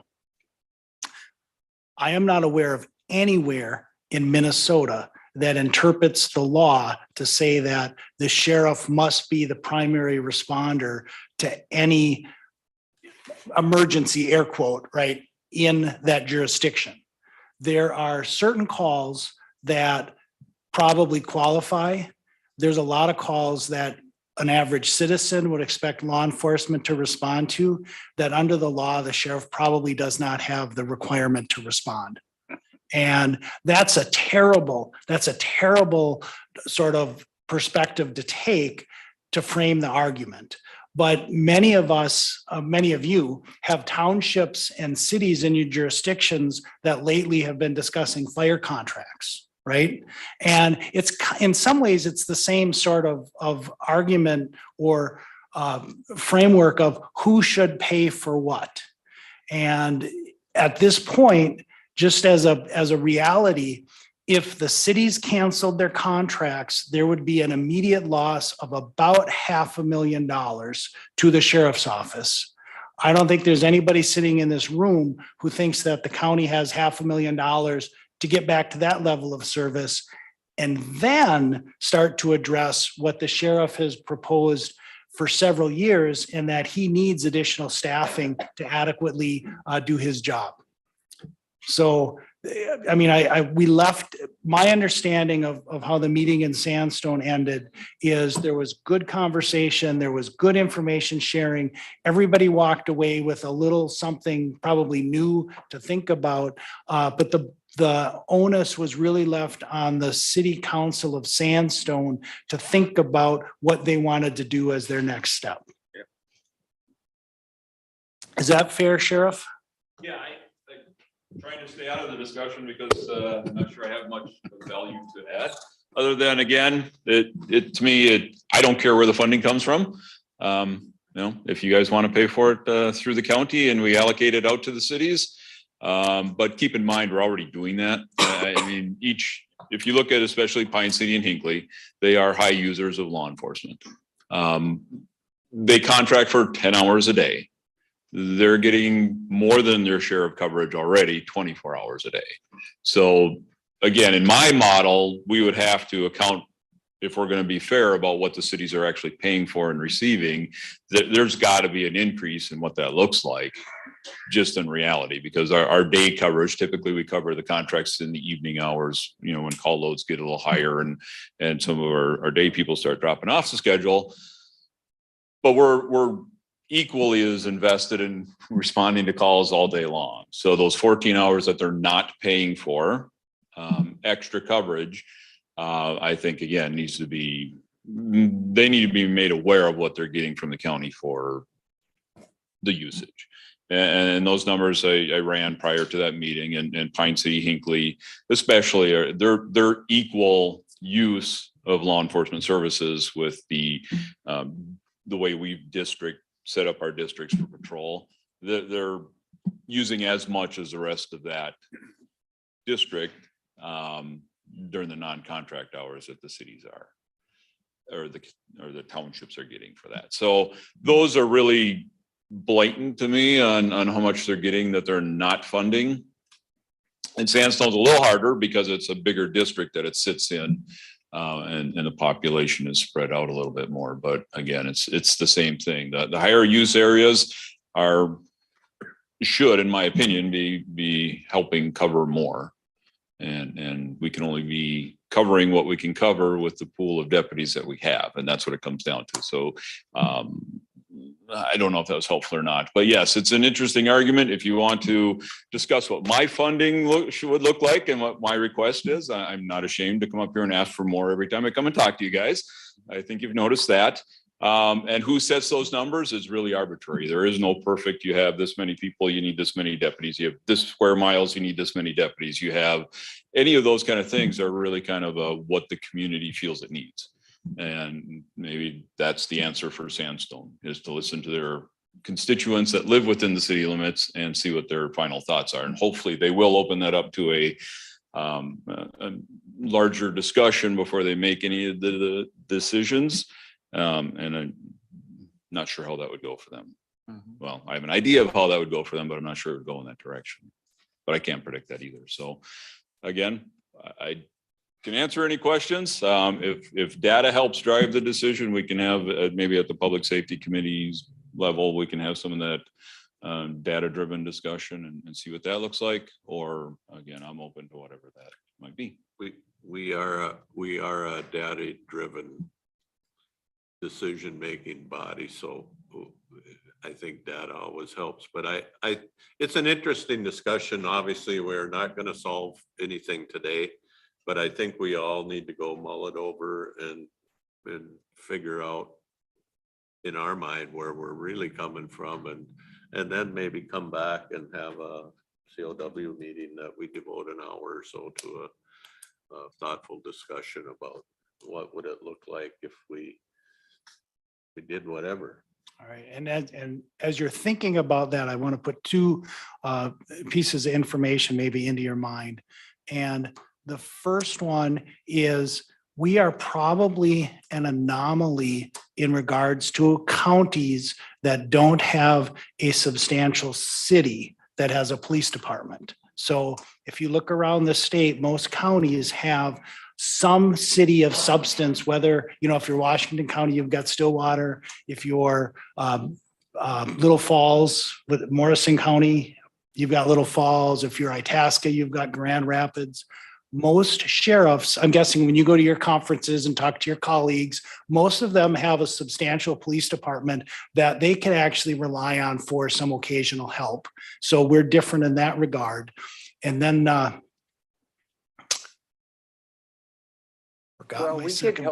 we get help from surrounding counties backed up all the time.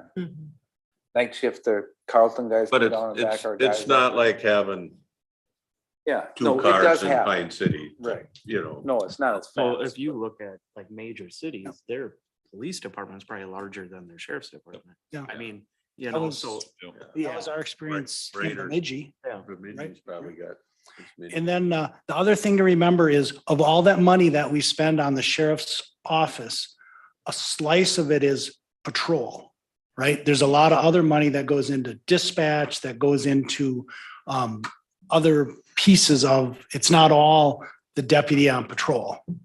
And I think that's a weird kind of like what this contract is basically maybe covers that. I don't even know.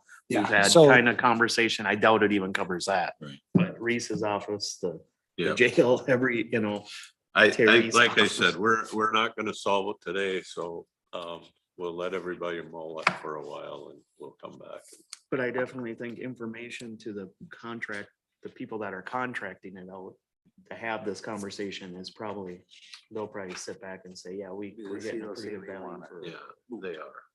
So, Thanks, Jeff. Thank you. thank Yeah, you. Thanks, Joe. Any other things to report on? I have a couple. Okay, I've been sitting in on some NACO TNT stuff, and there's a lot of talk about broadband, and there's some programs that are out there that I guess I wasn't aware of.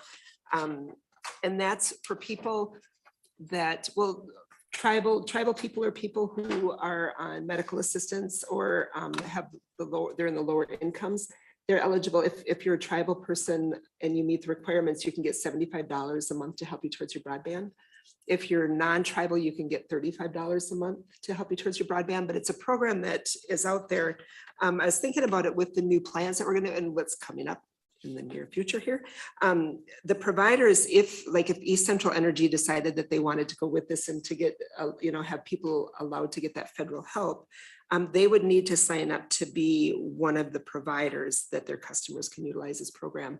So there's a lot of different, there's been so many conversations coming up about how much is it going to cost to do broadband, and what is the cost going to be to get it set up and all that other stuff. And I guess I wasn't aware that there were some plans out there like that could help people. It will reduce from $50 to $30 per month from emergency broadband benefit plan, and over 10 million participants at this time. So I thought that was kind of interesting to do that.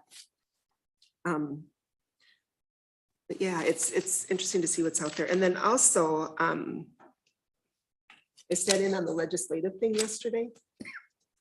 And with transportation, there's the broadband, there's 2 standalone bills that are coming up for 10 million for general fund for the border to border. So it's interesting, it's exciting to see what's happening and what's becoming available to do that. One that with Mark, we were talking about the sales tax from the auto stores for the parts and stuff. They're looking at doing a dedication of 100% of that sales tax going to repair, for repair parts to the transportation for roads and bridges. It would be 60% for roads and bridges and 40% for transit. So I thought that was exciting too. I don't. Okay. I don't. They just said that it would do the cost shift to 100%. One of the other things that there's a bill going out, which I thought was kind of interesting, was they're restricting developers from buying homes and turning them into rental properties to provide home ownership, which I just thought that was interesting, that was going to be a bill that's being looked at passing. So. did they talk anything about cut like Pine County is taking this year with program aid? No, not that I caught. They did tech pilt. One of that's coming up, and so they do that. I just find it very disheartening that in a year that they have $9 billion in surplus. Right. We're getting cut in some areas. And we're not getting our payments fulfilled that we should have had fulfilled 20 years ago. I think I read last night in an update that they have it in and with support that is going to the full 50%. They put money in. And on probation. Yes.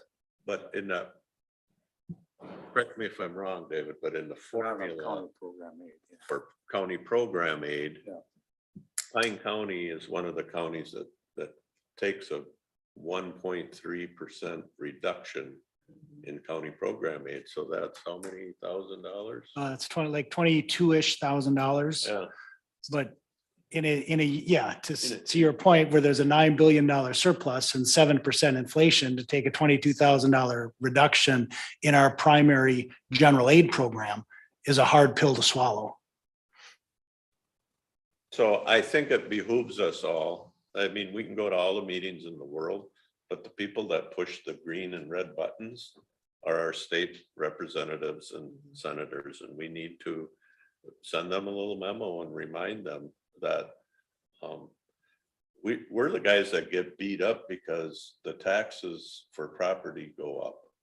And one of the reasons they go up is because the state legislature refuses to recognize the fact that we're the agents of their jobs. And they don't pay us enough to do what they tell us we absolutely have to do. So I think that's part of our job, is to hound those guys a little bit, to say, either take the requirement away completely or pay us what we're worth. They had a couple other things coming up that one of them is elections for drop boxes. They want to have live stream. So it's like, who will Have what? live stream so that you can see who's putting stuff in the drop boxes. And then also to watch. Who's gonna look at the live stream? Exactly. And then it was who's gonna be, if somebody recorded, I requests it, because you have to redact information and stuff. So it's interesting to see the stuff they're coming up with. And they were talking about if the county would administer a business relief and rental assistance proposal, if they came up with another one. And I emailed Dave and said, we're not willing to do this, right? Because that's another thing I kept thinking, if they say, okay, we want you to do this, and then they say, we're not going to give you the money for it. Is that to prevent tampering or dumping of? The election stuff, yeah. It's Mary Kiffmeyer is the one that's doing it. She was really heavy into elections before. But they also want to live stream the election administration. So, when you're opening your absentee ballots and that type of stuff. So it's who's gonna do the retention with them. And, there's so many questions that are coming up with it, but I just thought, how would we do that? And our direction is we would not plan to use any drop boxes for the election. Great. And I think there was a train of thought among some legislators is they didn't like the drop boxes. And so the way to discourage them was to put administrative rules in place that made it virtually impossible to have a drop box. And so maybe there was success on that end. Well, so if you bring in ballots for your family, you can bring in 3 ballots, correct? And then you have to sign and say, I'm bringing in my wife's and I'm bringing in my son's or whatever. The drop box, you could drop 100 off in that drop box, and there's nothing to say whose it was or whatever. So I think that probably is the case, is they want to get rid of that. But we weren't gonna do it anyway, so. Well, and we did it because of COVID, It was a 2020 COVID thing. right? There is no requirement to have a drop box, Correct. No. And we're not gonna do it moving forward. Okay. but they're thinking of a requirement to have live stream the counting of the administering of the election. Yeah. Besides the drop. Is that gonna be a requirement? We'll see what they're gonna do with that. I just kept thinking, how would that work here? It would be interesting because it's all over the place. Mhm. Yeah. Well, if they're talking about in the polling places, that wouldn't even work, because most of our town halls don't have internet. I think it's for the absentee. I think that's what they're coming up We with. don't have is the absentee. broadband coverage for that. Yeah. So it's interesting to listen to these meetings or sit in on these meetings and see what they're thinking and where they're going. And then, then you can reach out to your legislature and your senators and say, no, stop, don't think about this, So yeah, it was interesting to hear what they're up to. Let's move on here we're up to 10A, I believe. Resolution 20. Is this 22-21, the PILT resolution? Yes. So apologize for the lateness of this edition. This literally just came out yesterday with the request for county support. I know commissioners are familiar with PILT, and we've supported PILT through the Arrowhead Counties Association. And so it seemed reasonable to put this on the agenda for a formal review if you're interested in supporting the efforts.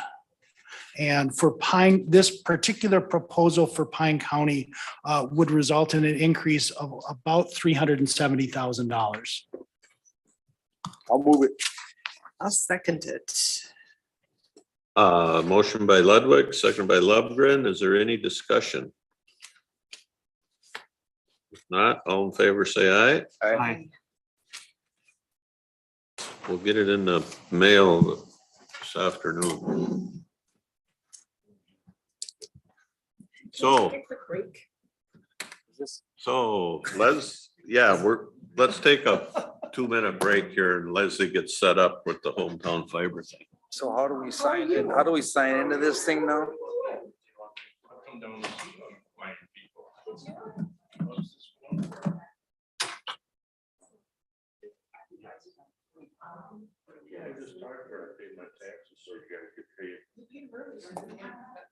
Where was the code word?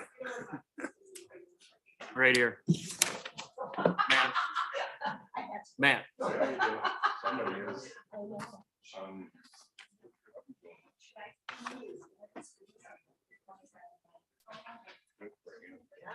Can we get at it from this side?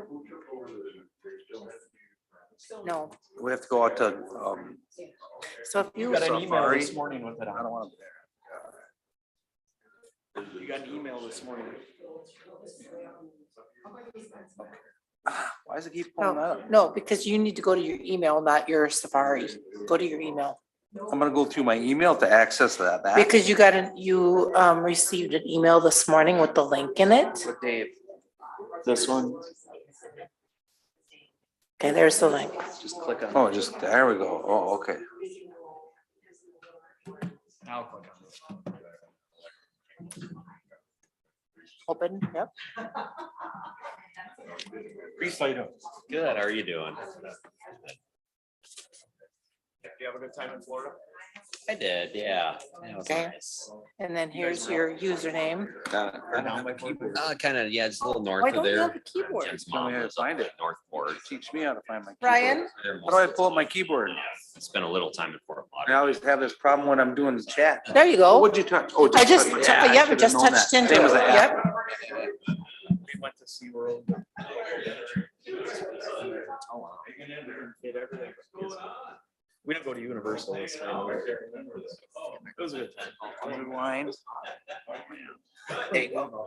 It was almost like 2 hours. Yeah, we had a 2 days overnight. You were there last week, right? Yeah, so were we. Yeah, it was ridiculous. Oh, boo-hoo. I know, it was almost like, this is too much. So. But we weren't complaining. Touch your what? Where's Touch my down ads? here. There it is. Yesterday evening. Underline. Fun to go, isn't it? It is, yeah. This a Nope, number? nope, nope. I want numbers. So you want HTF Oh, yeah, first? yeah. I'll forward it out. Again? Yep, Yeah. Did you have any? now the underscore. Oh, none. You, Josh? Well, it was delayed about an hour going down. Under, yep, shift and then there you Yep, go. I got it. Take off, the plane in front of us took off. And he rolled. Yep, and then hit sign in and you.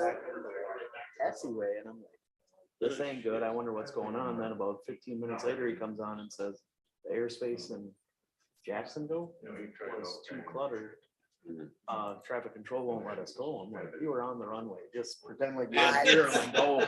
We sat there for an hour to go home, but I think he made up a bunch of time on the way home, but we were about a half hour. There you go. Yep.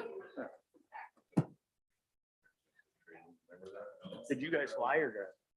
Oh, we flew. Why am I following along? We flew into Miami this time, so. It's really recommended, not the nicest airport. But It ain't very nice. No. Is it big? Kelly complained out loud. It's just, it's cumbersome and kind of old.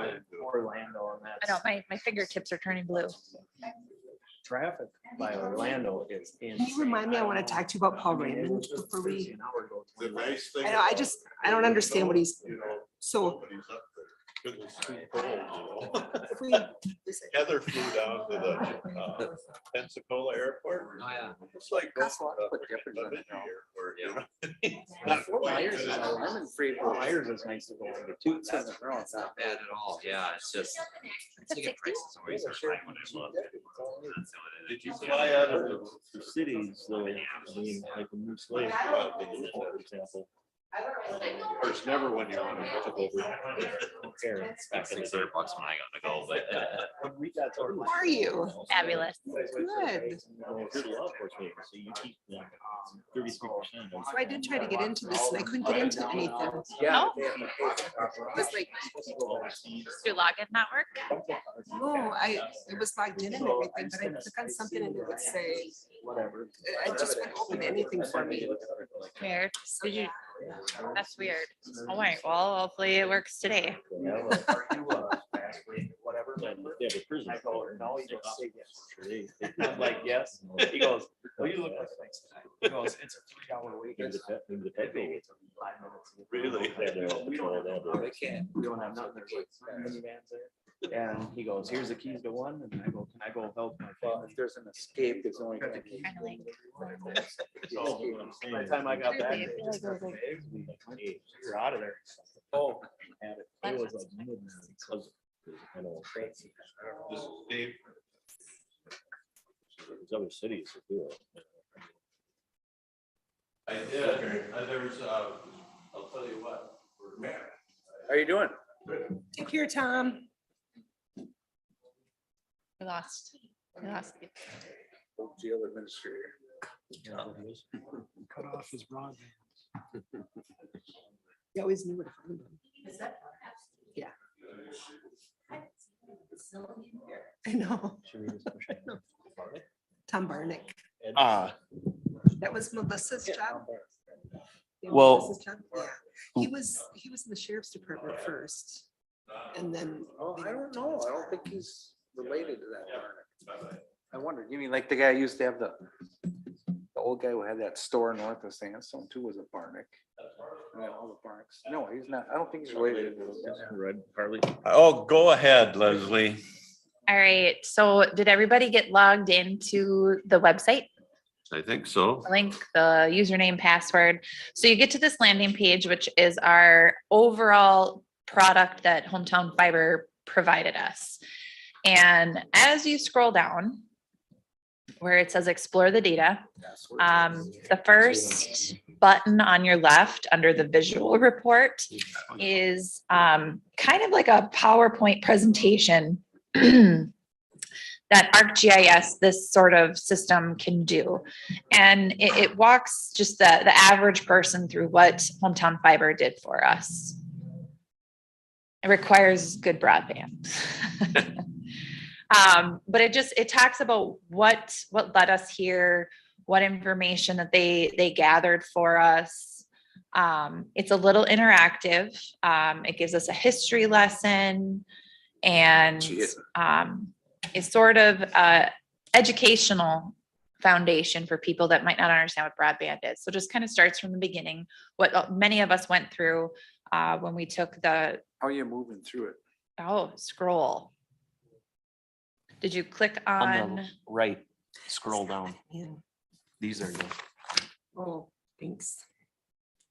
All right, you caught up? I don't want to go too fast, but so I clicked on, that explore the data under the visual report. And that's where Ryan's walking us through. And it's kind of a neat little map that shows you very quickly and briefly everything that they mapped for us. It's a lot of data.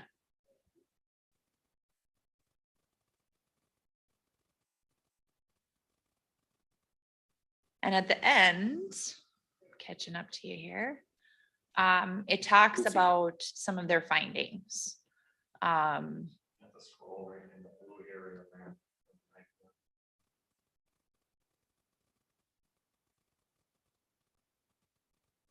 How's everybody doing? Scrolling Good. along. Okay. I think I'm right where you're I at. made it. You got, Woo, the right side keeps scrolling and then the picture Mhm. changes.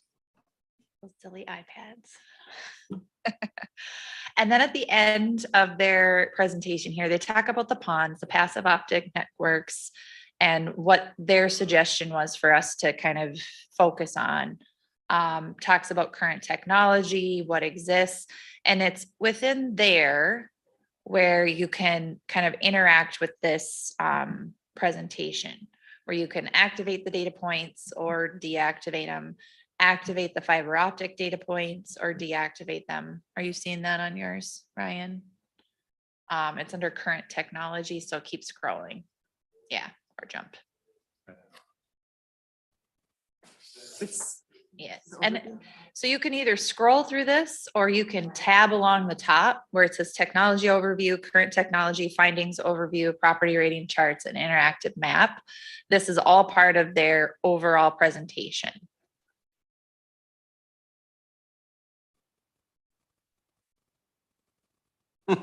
Worse when you get to worse. It's all worse. Look at that. So that's a No portion of wonder it. it's- And It's worse and then then it's bad. if you keep scrolling or you get to the findings overview, Yeah, that's the rating system that I can't remember which one I hit. Holland is No explaining. wonder. Trying to I find mean, which one. mine's There we pretty are. good, but it's not. And the what's best.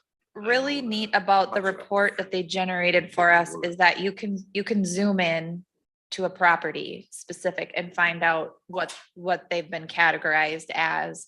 Or, once we get the files uploaded into Beacon, we'll be able to do a search in Beacon as well as this website and find this rating. Yes. Is there a speed test on this or does the Blandon one still work? Because that one seemed to, at least if you use the same one all the time, you got a point of reference. I recommend people using the speed test that's on the Office of Broadband's website, and Oh, I okay. do have that linked on our county broadband website Okay. as well. Because that's who gives us the grants, Okay. so I'd rather have them have Yep. the data than anybody. As much as I love Blandon, they do Yep. give us grants, but There's my Office of problem. Broadband has that. Is that the one that goes through the federal then?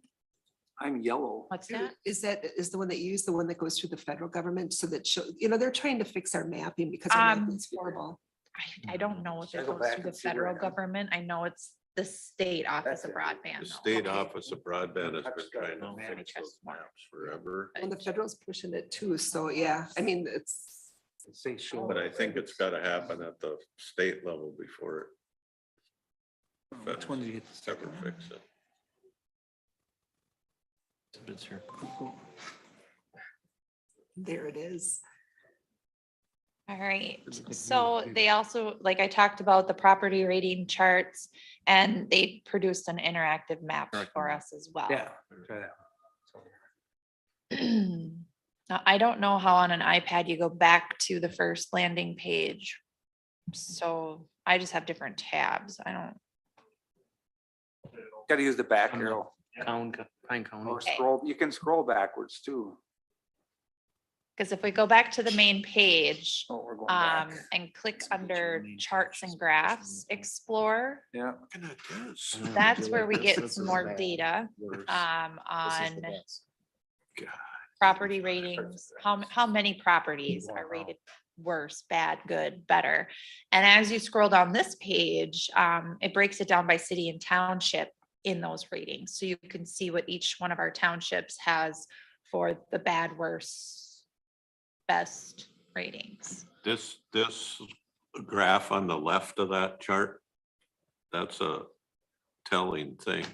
6,200 people got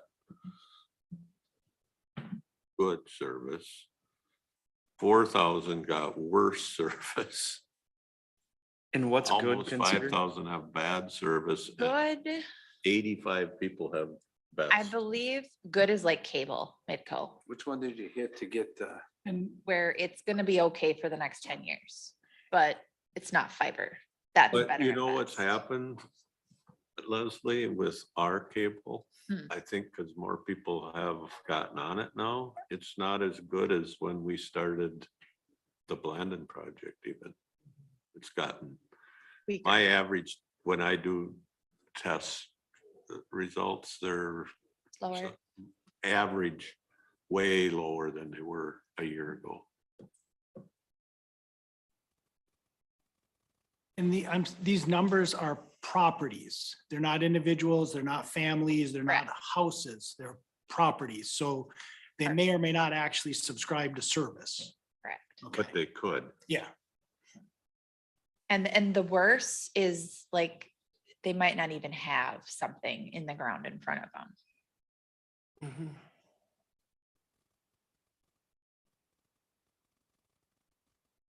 And I think it is telling that there's only 85 best properties. This is interesting. And I'm guessing that those are all government buildings.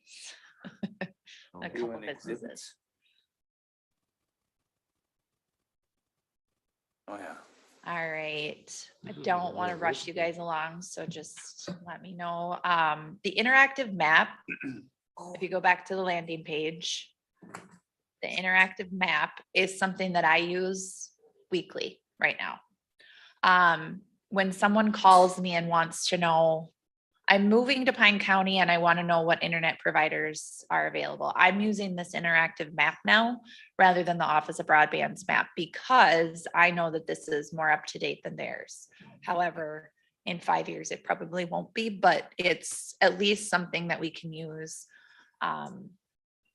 And this is where you have to be kind of GIS savvy, where you can search by property address, you can deactivate and activate layers, zoom in. We could really go nuts here if we wanted to, but I just wanted to let you guys know that this is the portion of the report that I use the most and I find most helpful. So how do I get to, I got this map like Yep. that. How do I- Ryan's up in the upper right-hand corner of the screen and there's like a magnifying glass and that's where you can type in your address.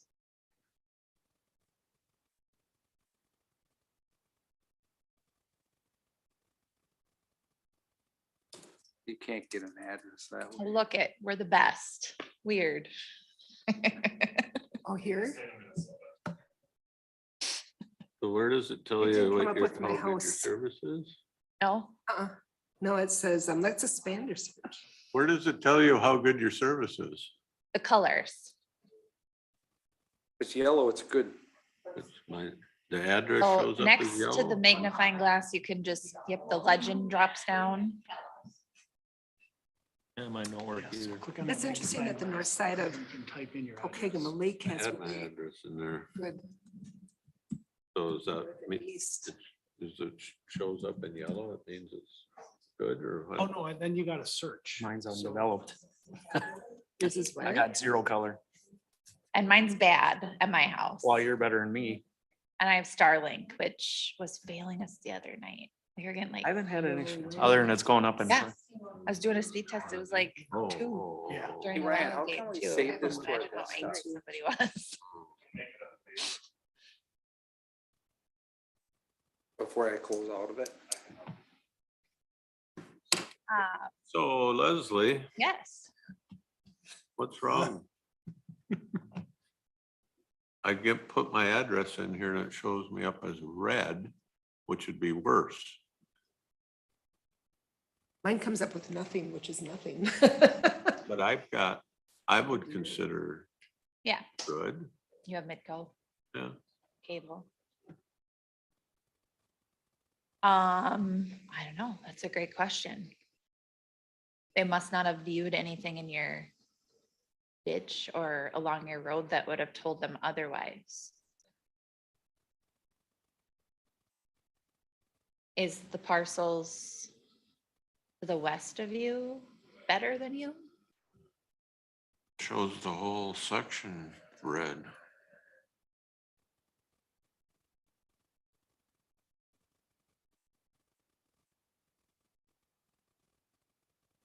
I bet you they missed that line that goes.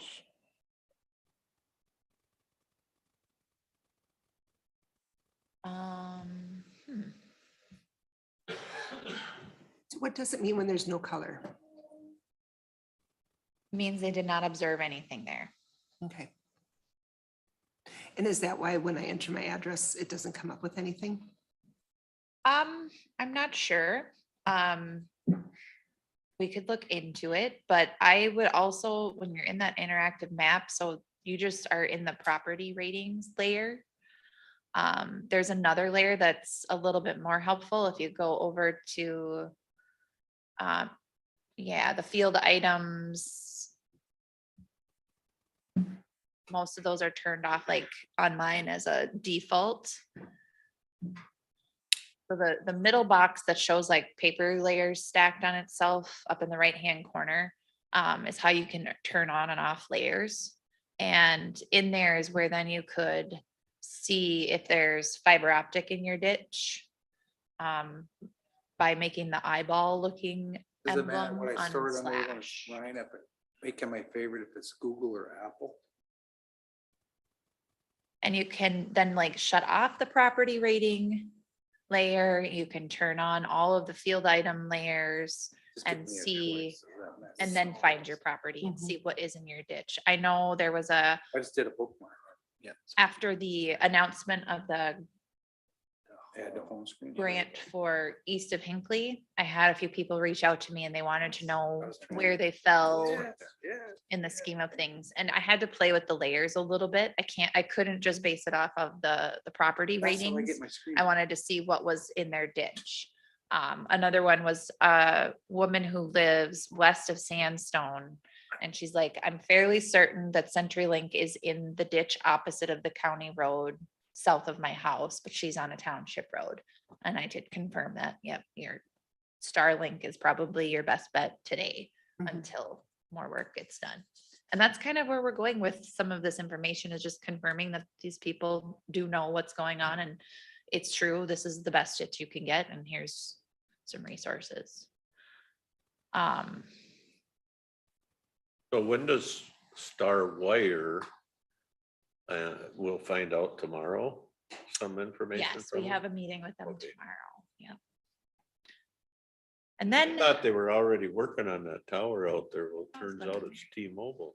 was it T-Mobile? Is this the project for Royalton? So I can't find it now. Well, it will hit Royalton, but Right on the tower on it's your- out by the radio station. Yeah. Yeah. All right. If you want to go back to the landing page, there's two more things I just want to show you, but they're not as fun or interactive as this. The last two items on the bottom, if you click explore, you'll be brought to a page that brings you then to links to documents on Google. So that's where there's a lot of documents that we will download and save on our server in our broadband report file. These are the paper things that people generally like. But if you were to click on the county images, it gives you actual JPEGs of the maps that they did for us. So you don't have to be online to see it. They also mapped out every township and city for us. So every individual township has an item that they can look at. And what else is in there? Getting lost. And under documents, back on the landing page, that's where we can download a full PDF report. The exhibits with the city and township ratings. Pretty much everything that we have for broadband related to this project. It's a lot of information. I love that it's all stored here right now.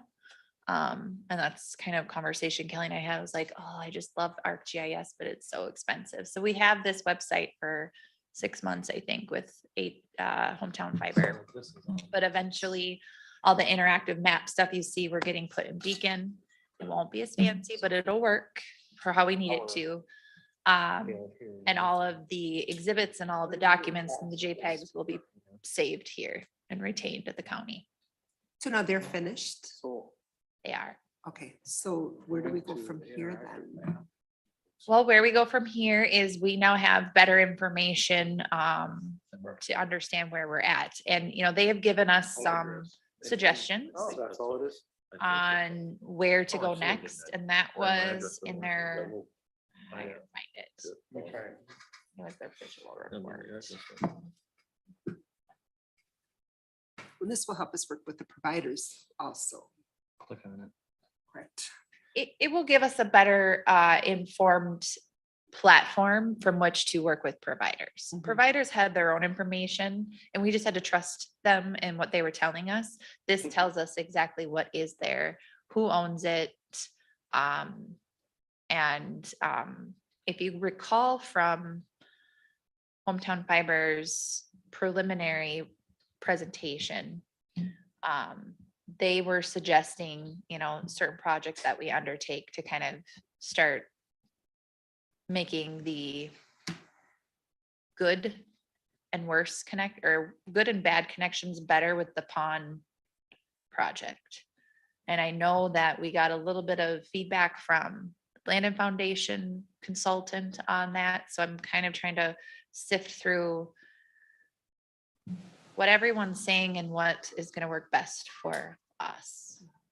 It's become kind of. When I look at a map on that images and they got the little yellow squares, what's the little yellow square? Is that a household? Can't see what. I'm not getting there. I would have to look at the legend. Second here.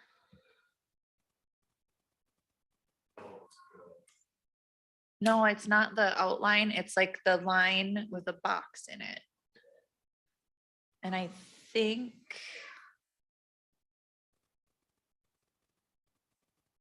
I want to say it's like.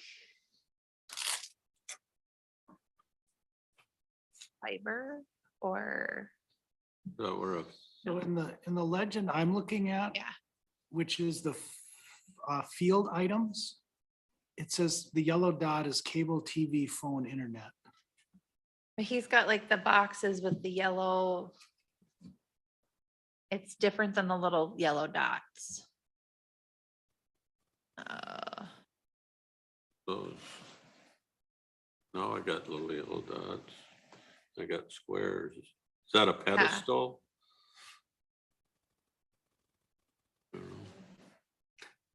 Are you on like a? Are you able to get to your layers? I don't know. He's on a PDF, so that's just, Oh, you want to go to the interactive map.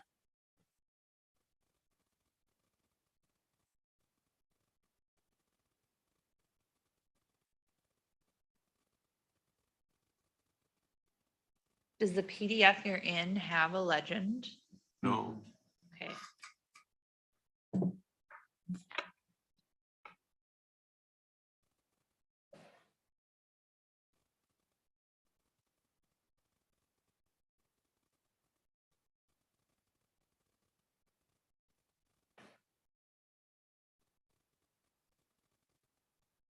I think that means pawn ready. Okay. And that was their big finding or suggestion.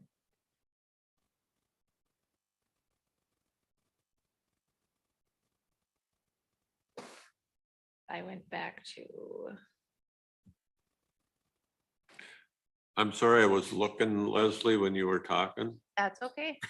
I know, I knew it was gonna be very distracting. You said something about we have access to this for how long? 6 I months? think about 6 months. Yep. And then it'll go away, or we gotta pay a fee to keep it, or what? I think there would be a fee to maintain this on our GIS with Hometown Fiber and maintain this sort of login. There is a fee to it right now. What we're looking at is what was included in what we paid them to do for us.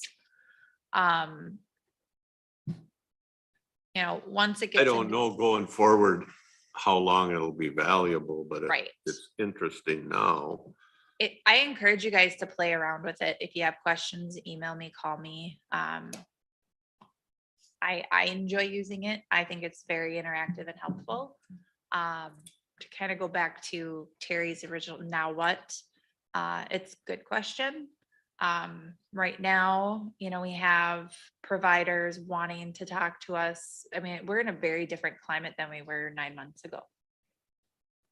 We have a meeting with a provider tomorrow. I'm having a phone call with another one on Friday. We got these awards. People are very curious, interested. What's our plans? I find this website helpful to know actually what is out there.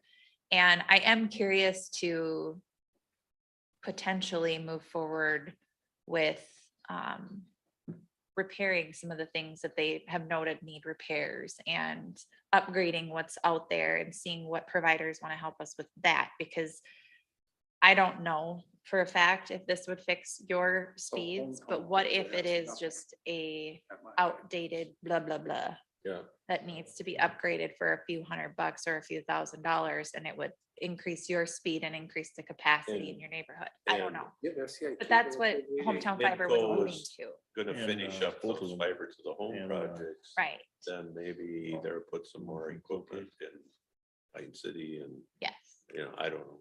Yeah.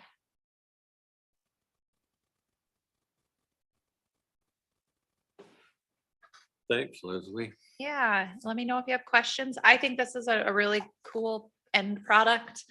Like I said, things can be downloaded, an actual paper report could be assembled. It just feels like we would kill a tree when it's all at our fingertips and interactive this way. But you know, I would like to share some of the exhibits with the townships and the cities because this is their tool too. So moving forward, I think that would be probably a most likely next step. But I wanted you guys to see it first. I've been playing around with it for a good month now, so Would you, sharing it. would you think we would invite the townships to come here and look at it? We could, I mean, we could do something similar as we just did here. We could email out the login. I think that would, some of them could probably figure it out. The problem, Others might need help. most of them won't have enough access to make things work. Correct. Well, some of them don't have the Wi-Fi to look at it when they're at home. Yeah, that's what I mean. I mean, Yep. they were- Yeah. So. There you go. Thank you. Thank you. Thank you. All right. I think we're at the end. Check your meetings upcoming. And so we are back here next Tuesday for a committee of the whole meeting starting at 9. Yep. No, Yeah. I'm gonna have cake. No other business. We'll declare the meeting adjourned.